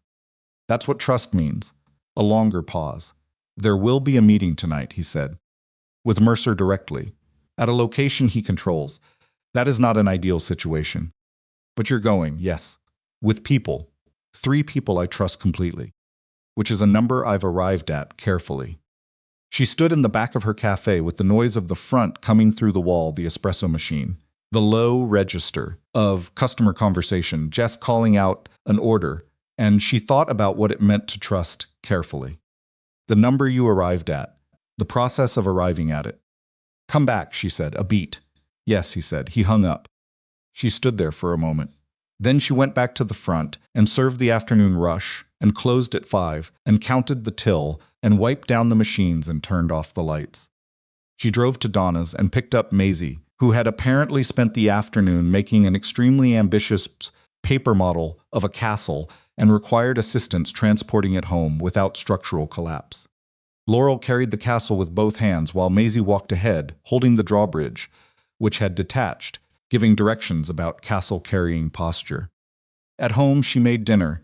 She gave Maisie a bath. She read 2 chapters of the rocket ship book. She turned out the light. She sat in the kitchen in the dark. Her phone was on the table. She looked at it. She did not pick it up. At 9:47 it rang. She answered before the second ring. It's done, Roman said. His voice was rough in a way she hadn't heard before. Not emotional, physical, like something that had been used hard. Are you hurt, she said, a pause, minor. What does minor mean? Nothing that requires a hospital.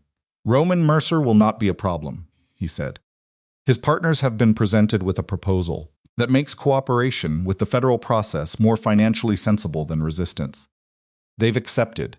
And Vincent? Vincent called the prosecutors 2 hours ago. He's cooperating. She pressed her hand flat on the kitchen table. Where are you? She said, he told her. She went. She drove across the city in the rain to an address in Sodu that turned out to be a private medical office on the 2nd floor of a building that had no visible sign. She walked up the stairs and through a door that a man she didn't recognize held open for her, and into a room where Roman was sitting in a chair with his jacket off, and a field dressing on his left forearm, and a glass of water in his right hand that he was holding with a steadiness she recognized as a performance for her benefit. She stood in the doorway and looked at him. He looked back. The room was quiet. The man who'd held the door had stepped out. There was a woman in the room she took to be a doctor, who looked at Laurel and made a brief assessment, and apparently decided Laurel was authorized because she finished taping the dressing without asking any questions and then picked up her bag and left. Laurel crossed the room. She pulled a chair up and sat across from him, close enough that their knees were nearly touching, and she looked at him with the complete attention she usually rationed and reserved, and was, right now, not rationing. How bad, she said. A knife, he said. Shallow. It looks worse than it is. Who, Mercer? Directly. He looked at the dressing. He's old school. It was a message as much as anything. What happened to him? He'll recover, Roman said. He'll cooperate. He doesn't have any other viable option. He looked at her. It's over. The structural part. What comes next is legal and procedural and will take months, and it will cost me most of what the Kessler name built over 30 years. But the part where someone walks into your cafe and says your name, that part is over. She looked at him. She thought about all the things she could say. The accounting of what the last 72 hours had cost her, not in the material sense, a sound like green wood splitting, but in the specific currency of a woman who had built everything she had on the principle that she would never again be subject to something she hadn't chosen. She had not chosen this. She had not chosen any of it. And here she was anyway, in a room in Sodu at 10 p.m., sitting across from a man with a knife wound and a water glass, and 17 years of a life he was dismantling piece by piece. You need to tell Maisie something simple if she asks why you're not coming to the cafe for a while, she said. She notices everything, she'll ask. Roman blinked. Of all the things he'd prepared himself to hear, she could tell this was not it. I'll tell her I had to travel for work, he said. If that's acceptable, that's fine, she said. She'll accept it if it comes with a postcard from somewhere. I'll send a postcard, he said. He said it with the absolute seriousness he'd given every question Maisie had ever asked him, and something in Laurel's chest did the complicated thing again. Can you drive? She said. Yes. Then I'm going home, she said. And you're going to wherever you're staying and you're going to sleep. And tomorrow, we're going to figure out what the next part looks like. She stood. She looked at him. But I'm telling you right now, whatever the next part looks like, you don't decide it for me. We figure it out together. Or we don't figure it out at all. Roman looked up at her from the chair. Together, he said. It was not a negotiation. It was not a concession. It was the first time she'd heard that particular word from a man and believed it didn't have anything inside it that would later need to be renegotiated. She walked to the door. Roman, she said, without turning around. Yes. Send a purple dragon on the postcard, she said. She'll think that's better than a city. She went home. Behind her, in the quiet of the medical office, Roman Kessler sat with his water glass and his field dressing and the particular stillness of a man who had just given up an empire and had not yet fully processed what was left. What was left, he was beginning to understand, was everything that mattered, and nothing that he'd been told was supposed to. He picked up his phone. He searched for the first time in his life for a postcard service that could deliver a purple dragon.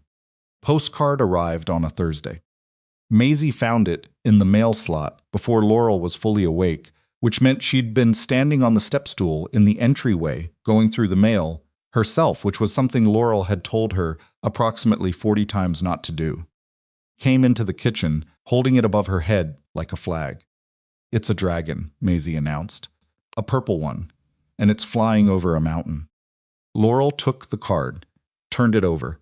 Roman's handwriting was precise and slightly cramped, the handwriting of someone who had learned penmanship from someone exacting and had never fully relaxed it. Working on something that takes longer than expected. The dragon's name is up to you. Our Maisie took the card back immediately and carried it to her room. Laurel heard a drawer open and closed the specific drawer where Maisie kept things she'd decided were important.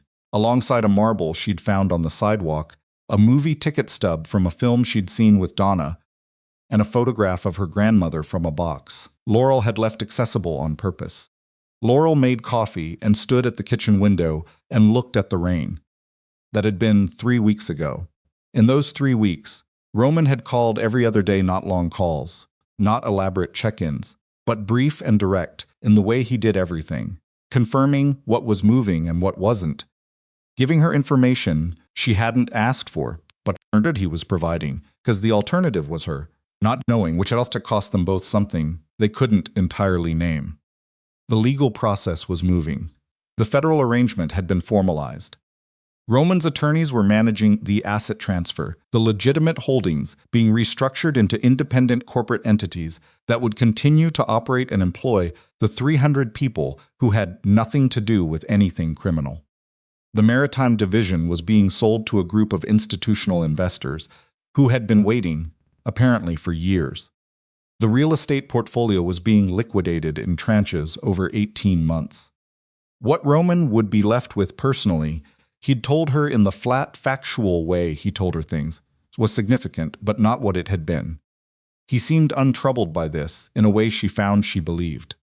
Vincent Lau was cooperating with the federal investigation. He'd entered a negotiated arrangement that would result in 3 years in a federal facility, reduced from a potential 14 because of the depth of his cooperation.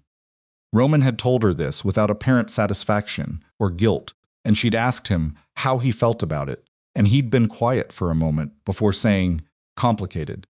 He built something real for a long time. The fact that the thing was wrong doesn't erase the fact that he built it. She'd thought about that for days. Elliot Mercer had accepted the structural proposal delivered the night of the meeting, which she had a partial account of and had not pressed for a fuller one. Because some things she understood she needed to know, and some things she understood were Roman's to carry. Mercer was cooperating with the investigation. His wound, she gathered, mirrored Roman's, which she suspected was a detail that had its own particular meaning between them. The man who had walked into her café and said her name, the broad-shouldered one, the earlier visitor, had been identified, Roman told her, as a contractor Mercer used for communication. He was not a threat. He was a messenger who had delivered his message and whose usefulness had ended. None of this was clean. She understood that. The world did not reorganize into clean lines just because the people inside it made decisions to move in a different direction.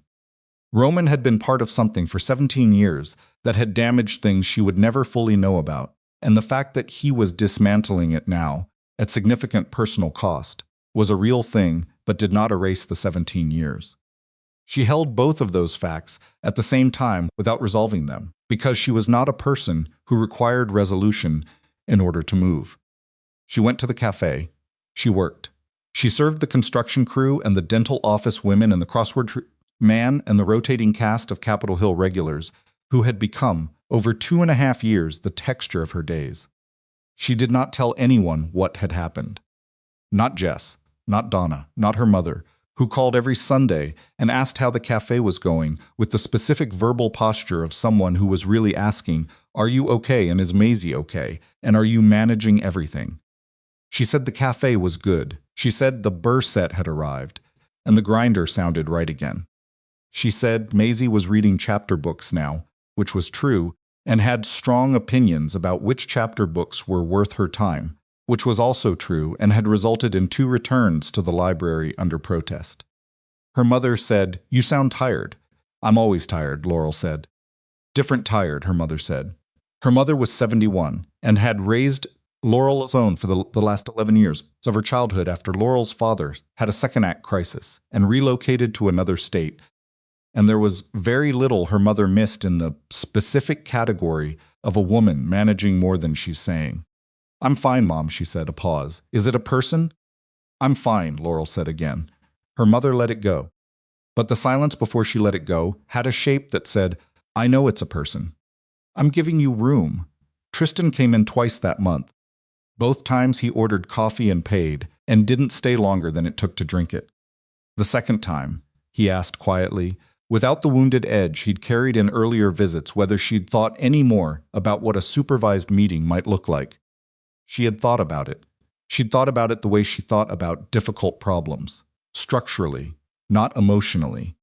What Maisie knew, that her father wasn't around. What she'd asked, less than Laurel expected, and in the particular way children ask things when they were processing at their own pace. What she would need to be introduced to the idea before the person, to have time adjusted in manageable amounts, to never feel that a new presence was a displacement of something she already had. "I think we do it at a neutral place," Laurel said. "Not here and not your space. A park, maybe. 1 hour. I'm present the entire time, and if she's uncomfortable, we stop immediately with no pressure to try again until she's ready." Tristan nodded slowly. He was looking at the counter. "Does she know anything about me?" "She knows your name," Laurel said. "She knows you exist. She's 6, she's processing." "What did she say when you told her?" Laurel thought about the night she'd sat on the edge of Maisie's bed and found the simplest true version of it. She'd said, "Your dad's name is Tristan. He lives in Seattle, and I'm going to let him know about you. It might take some time before you meet him, because meeting people takes time to do right." And Maisie had listened, with her knees pulled to her chest and her rabbit in her lap, and then said, "Does he like dragons?" Laurel had said she didn't know. Maisie had said, "You should find out. That's important information." She asked if you like dragons, Laurel said. Tristan made a sound that was somewhere between a laugh and something that needed to stay in his chest. "Do I pass?" "I don't know," she said. "What's your position on dragons?" He looked at her.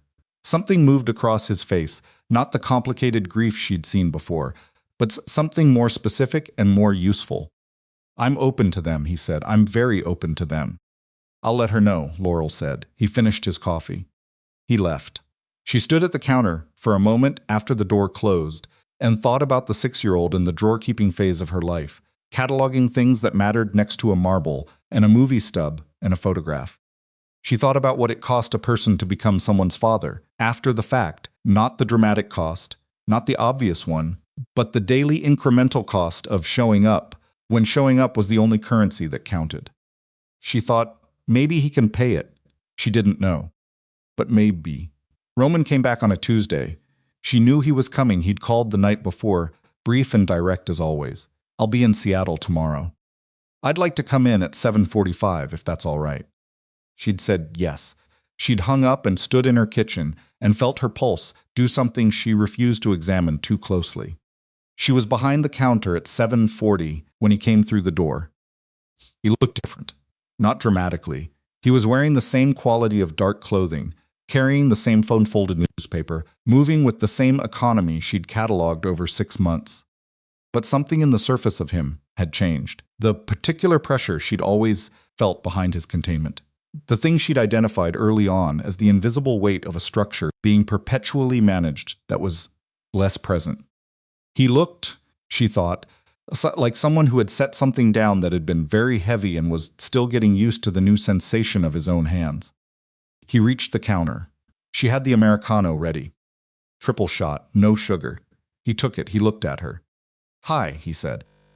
"Hi," she said. Neither of them moved for a moment. The café was doing its morning thing around them. The construction crew in the corner, the espresso machine running, the refrigeration unit cycling, and they stood in it, the way two people stood in a place that had become, without formal announcement, theirs. "How's the grinder?" he said. "Fixed," she said. "New set." "Sounds right." "Good," he said. "How's your arm?" He flexed his left hand slightly. "Fine, it was shallow. You said that, it was true." She looked at him for a moment. "Maisie's been calling the postcard Dragon Gerald," she said. "I want you to know that." Something moved through his face. "Gerald," he said. "She says it's a good name for a dragon who flies over mountains." She's been drawing Gerald in her coloring book. Gerald has a backstory now. "What's the backstory?" "Gerald used to be afraid of heights," Laurel said, "but he decided that was a waste of a perfectly good pair of wings." Roman was quiet. He looked at the coffee cup in his hand. When he looked back up, his eyes had that quality she'd learned to read, not closed, not performing, just present in the full sense of the word. "I'd like to see Maisie," he said. "When you think it's right."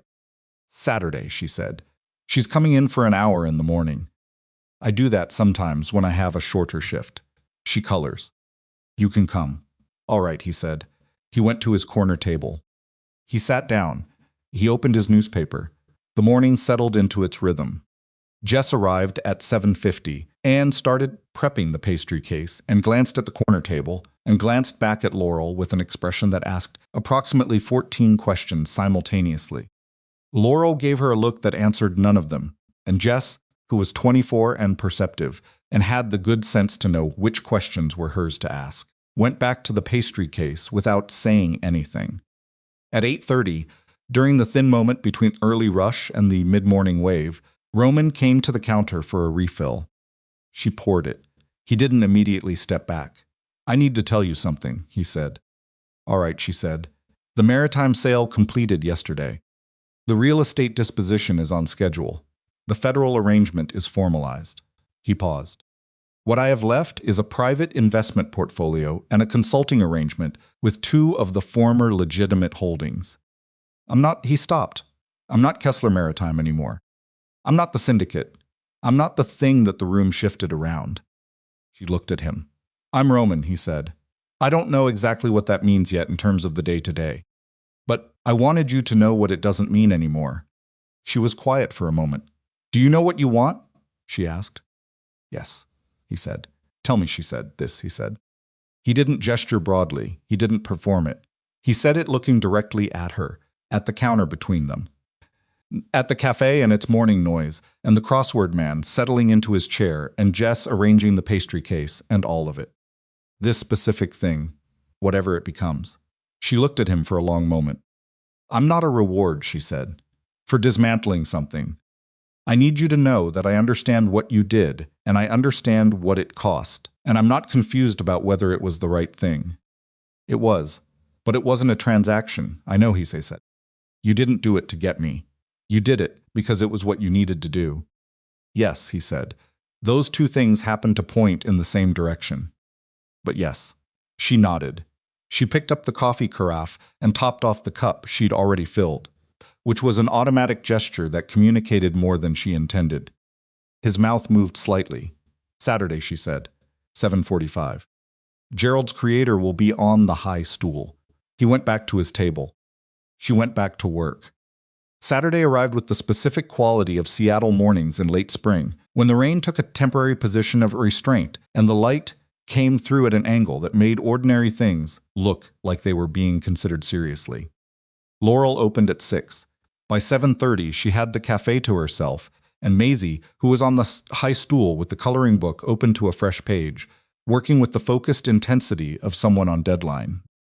"What are we drawing today?" Laurel asked. "Gerald is meeting someone new," Maisie said without looking up. "I'm doing the background." "What's the background?" "A harbor," Maisie said, "because harbors are where things come back to." Laurel stood behind the counter and looked at her daughter's bent head and felt something move through her that was entirely too large for the morning, and which she held quietly, the way she held most things that were too large. At 7:45 the bell rang. Roman came in. He was wearing a dark jacket she hadn't seen before, and carrying the newspaper under his arm in the exact same configuration he'd carried it for 6 months, which she suspected was not an accident. He saw Maisie on the stool. He stopped at the counter. "Triple Americano?" Laurel said. "Please," he said. Maisie looked up. She looked at Roman with the evaluating squint she deployed when assessing new information. "You came back," she said. "I did," he said. "You were gone a long time." "I was working on something," he said. "Did you finish it?" He looked at Laurel briefly. "Yes," he said. Maisie looked back at her coloring book. "Gerald is meeting someone today," she said. "I'm drawing his friend. I haven't decided what color the friend is yet." Roman picked up his coffee. He did not move toward his corner table. He moved toward the stool beside Maisie's and stood next to it in the particular way. That was a question about whether he was welcome to sit. Maisie slid the coloring book slightly toward him. "Not all the way. Just enough." "You can look," she said. "But I decide the colors." "That's fair," he said. He sat down. Laurel watched from behind the counter as Maisie began a highly detailed explanation of Gerald's history, the fear of heights, the mountain, the decision that wings were not meant to be wasted, and Roman listened with the specific quality of attention he'd brought to everything she'd ever said to him, which was complete and unhurried, and absent of any impulse to redirect or summarize. After several minutes, Maisie pointed at the blank, dragon-shaped outline on the facing page. "That's Gerald's friend," she said. "What color do you think?" Roman looked at the outline. He considered it with visible seriousness. "Green," he said. "Dark green, like the water." Maisie thought about this. She pulled the green crayon from the box. She looked at it. She put it on the paper and started filling in. "Good choice," she said. "His name is going to be something important. What do you have so far?" "I'm thinking about it," Maisie said. "Names take time to get right." "They do," Roman agreed. Laurel turned away and made herself busy with the things that needed doing, which were the ordinary things of a Saturday morning restocking, calibrating, preparing for the mid-morning wave. She kept her back to the counter for a little while. She needed to. The month that followed was not cinematic. It was not a sequence of significant moments strung together by meaningful music. It was ordinary and difficult, and sometimes frustrating in the way that lives were when they were actually being lived rather than arranged. Roman's legal process moved through its stages. There were weeks when the calls were short and stressed, when the attorneys needed things, and the federal timeline shifted, and the asset disposition ran into complications that required his full attention. He was not always available. He was not always present in the way she wanted him to be. She told him so. Directly, twice, and both times he said, "You're right," and then did what he could to correct it, which was not always perfect, and was always genuine, which she had decided was the standard she was actually applying. Tristan met Maisie on a Saturday in April at a park near the waterfront. Laurel sat on a bench 10 feet away and watched. She had told Maisie the night before, "Tristan is your dad. He's going to be there tomorrow. You don't have to do anything except be yourself." And Maisie had sat with this for a long moment and then said, "Does he know Gerald is real?" Laurel had said, "I told him you were open to dragons." Maisie had said, "Okay." The meeting lasted 45 minutes. Tristan arrived looking like someone who had rehearsed and then deliberately tried to forget the rehearsal, which was the right instinct. He sat on the bench across from Maisie, and she looked at him with her evaluating squint and asked, after 30 seconds of assessment, whether he had any pets. He said no. She asked why not. He said he traveled too much. She said, that's a good reason. Dogs need consistency. He said, I'm working on being more consistent. She appeared to find this acceptable. By the end of 45 minutes, they were doing a side-by-side thing on the bench where Maisie was explaining something at length, and Tristan was listening with the specific expression of someone who is receiving more information than they expected, and finding it more than they could have prepared for. When Laurel came over and said it was time to go, Maisie stood up and looked at Tristan and said, you can come back if you want to. Tristan said, I want to. Maisie said, okay. Next time, bring a drawing of something. I want to see how you think. She walked back to Laurel's side with the matter-of-fact purposefulness of someone who had completed a task to her satisfaction. Laurel did not look back at Tristan. She heard him behind her, heard the quality of his breathing, and she knew without looking that he was doing what she'd done behind the coffee counter. That Saturday morning, holding something too large for the moment and doing it quietly. She brought Maisie home and made lunch and did not think about whether she'd made the right decision because she had made it and it was made. And the question now was only what happened next. Expansions happened in June. The storefront next to Morning Harbor had been vacant for 7 months, and the building owner had mentioned it twice, in passing, in a way that meant she was intended to consider it. Laurel had been considering it since the first mention and pretending she hadn't because the consideration was terrifying in the specific way that good things were terrifying when you'd built yourself a careful life and couldn't quite afford to want too much. She did the numbers 7 times. She showed them to her accountant, who said the same thing accountants said when numbers were aggressive but defensible. It's possible, but you have no margin for error. She showed them to her mother, who said, you've had no margin for error since the beginning and you're still here. She signed the lease on a Thursday. Roman called that evening, the routine every other day call. She told him about the expansion. He was quiet for a moment. Do you need— No, she said, another moment. All right, he said. I'm going to do it the same way I did the first one, she said. It's going to be hard, and it's going to go over budget, and it's going to be mine. I know, he said. I wasn't going to offer. I was going to ask if you needed a contact for the build-out contractors. I have one who's honest and doesn't inflate. She paused. That, she said, I'll take. The contractor was named Doug, and he was a compact, weathered man in his 50s who gave her a bid that was fair and a timeline that was realistic and a disposition that suggested he'd spent decades working for people who knew what they wanted and didn't need to be convinced they knew it. He finished 4 days ahead of schedule, which had never happened to her before. She paid him and tipped him, and he nodded like someone who expected competence and appreciated finding it. The expanded Morning Harbor opened on a Wednesday in August. She did not make it an event. She did not do a soft opening or an announcement or a social media moment. She unlocked both doors at 6 a.m. and turned on the lights and started the machines, and Jess came in at 7, looking at the new space with the expression of someone who had been watching something be built and was now experiencing the fact of it being real. Bigger, Jess said. That was the goal, Laurel said. It looks the same, Jess said, but bigger. That's hard to do. I know, Laurel said. I worked on it. Maisie came in at 8, escorted by Donna, because Laurel had wanted her there for the first morning. She walked through the space with her hands behind her back and her head moving at the critical angle she deployed when assessing things of importance. The new tables are different, she said.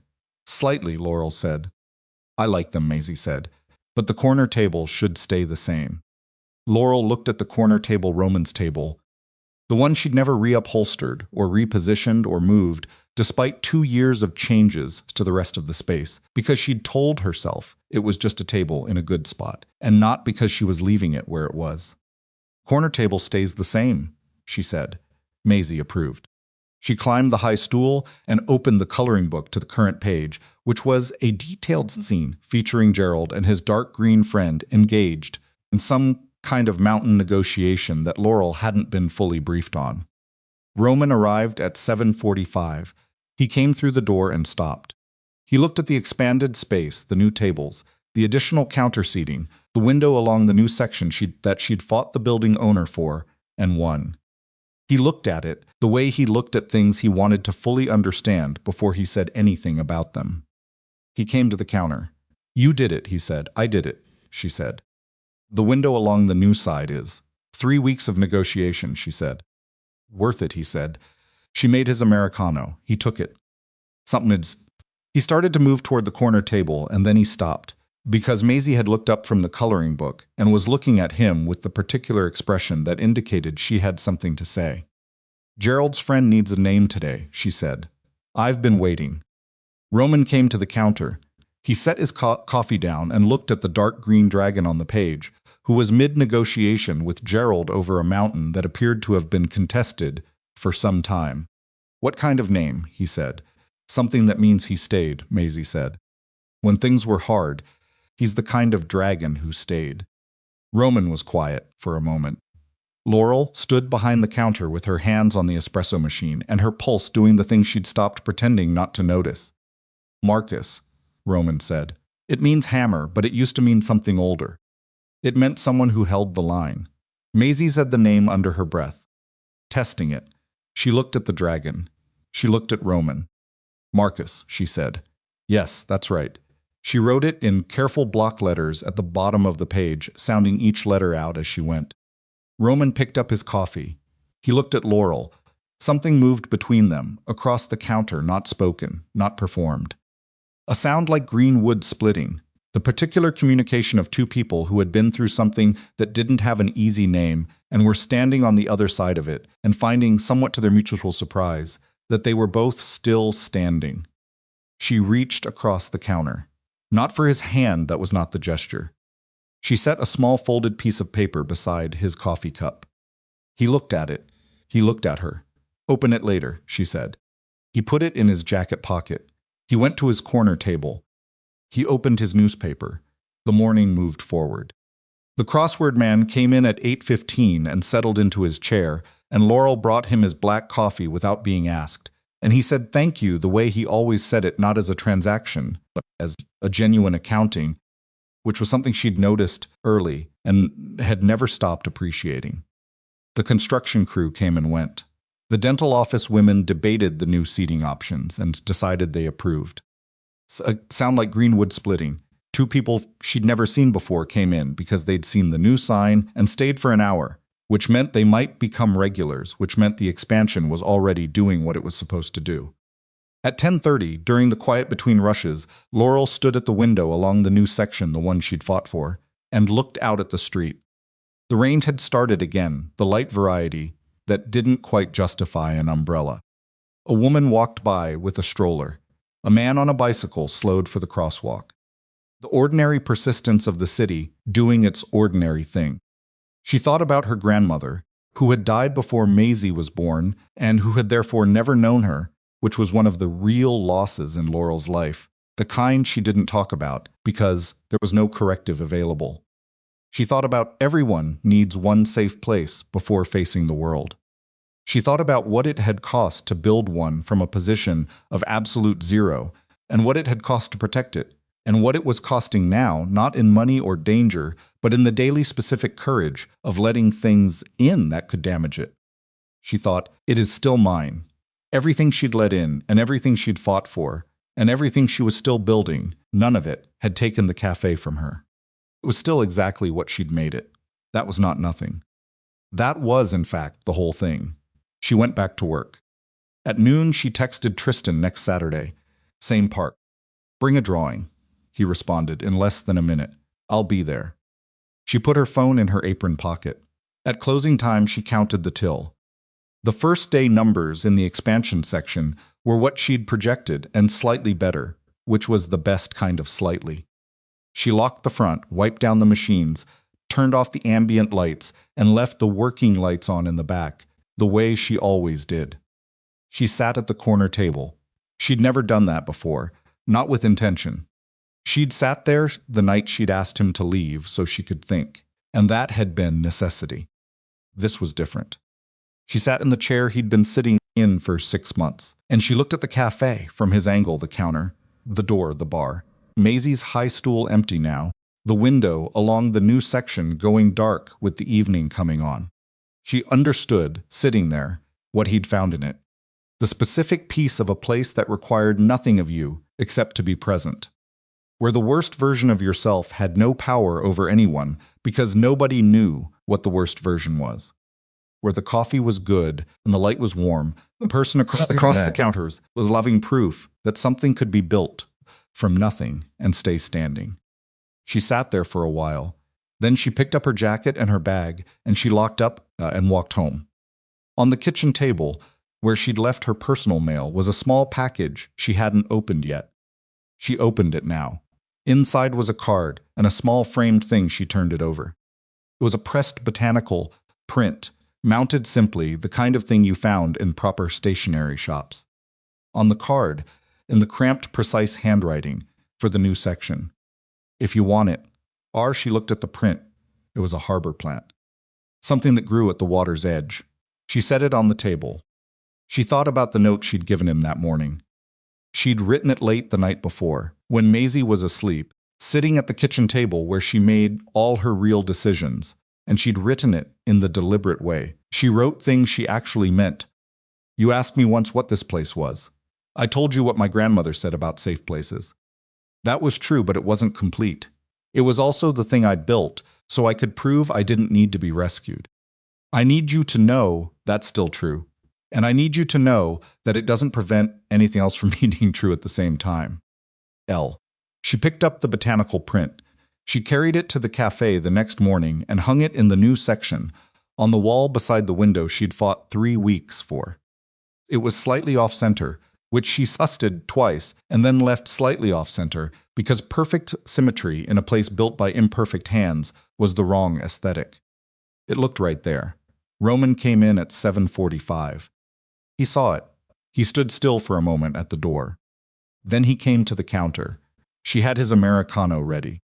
He reached the counter and picked up the cup, and instead of moving toward his table, he stayed where he was, standing at the counter, looking at her. I read the note, he said. I know, she said. I want to say something back. All right, she said. He was quiet for a moment. Not the operational pause or the precision pause, but something different. Pause of someone who had spent a long time being careful with words and was now trying to be careful with them in a different direction. I didn't come back here to be rescued either, he said. I came back because this is the only place I've sat still in 20 years. And the reason it was the only place was you. He stopped. I don't know what I'm building now. I know what I had, and I know I gave most of it up, and I know that what's left is less than what was, and also better. I know that. He looked at the cup. I don't have a structure to offer you. I don't have an empire. I have a considerable amount of consulting fees, and one good attorney and a coloring book obligation. Coloring book obligation, she said. Maisie told me yesterday that Marcus needs a backstory session, he said. I've been given a week. Laurel looked at him across the counter. Outside, the rain was doing its persistent thing. A bus went by. Crossword Man was approaching the door with his newspaper under his arm, which was a detail she registered because she registered all the details of her own place. This was hers, and she knew every rhythm of it. Came around the counter.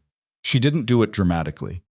She just came around to his side and stood next to him, and they stood together in the cafe for a moment, side by side, looking at the space she'd built, the original section, and the new section, and the corner table, and the high stool, and the botanical print slightly off-center on the wall. He put his hand on the counter beside hers, not over it. Beside it. She put her hand over his. The crossword man pushed through the door, nodded at them both in the way of someone who has observed the world long enough to recognize a thing when it's finally arrived, and went to his chair.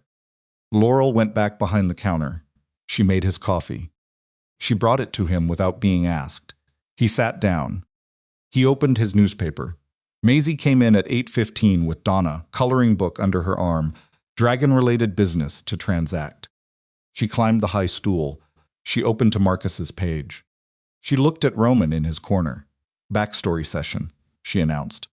I know, he said from behind the newspaper. I've been preparing. You can't prepare for backstory, Maisie said. It comes from your gut. He lowered the newspaper slightly and looked at her over the top of it. Where did you hear that? Mom says it about everything, Maisie said, and turned back to her coloring. Laurel, behind the counter, did not look up. She was making change for a customer and calibrating the grinder and writing down a table order and doing the 6 things simultaneously that her life required her to do at any given moment. She was not looking up, but she was smiling. And the rain came down outside on the city that had watched her build something from nothing, that had watched her refuse to be diminished, and refuse to be rescued, and refuse to let surviving be the end of the story. And Morning Harbor held its warmth against the gray, outside, the way it always had, the way she had made it to do, from the beginning, because she had known from the beginning what people needed. One safe place, before and after everything, hers.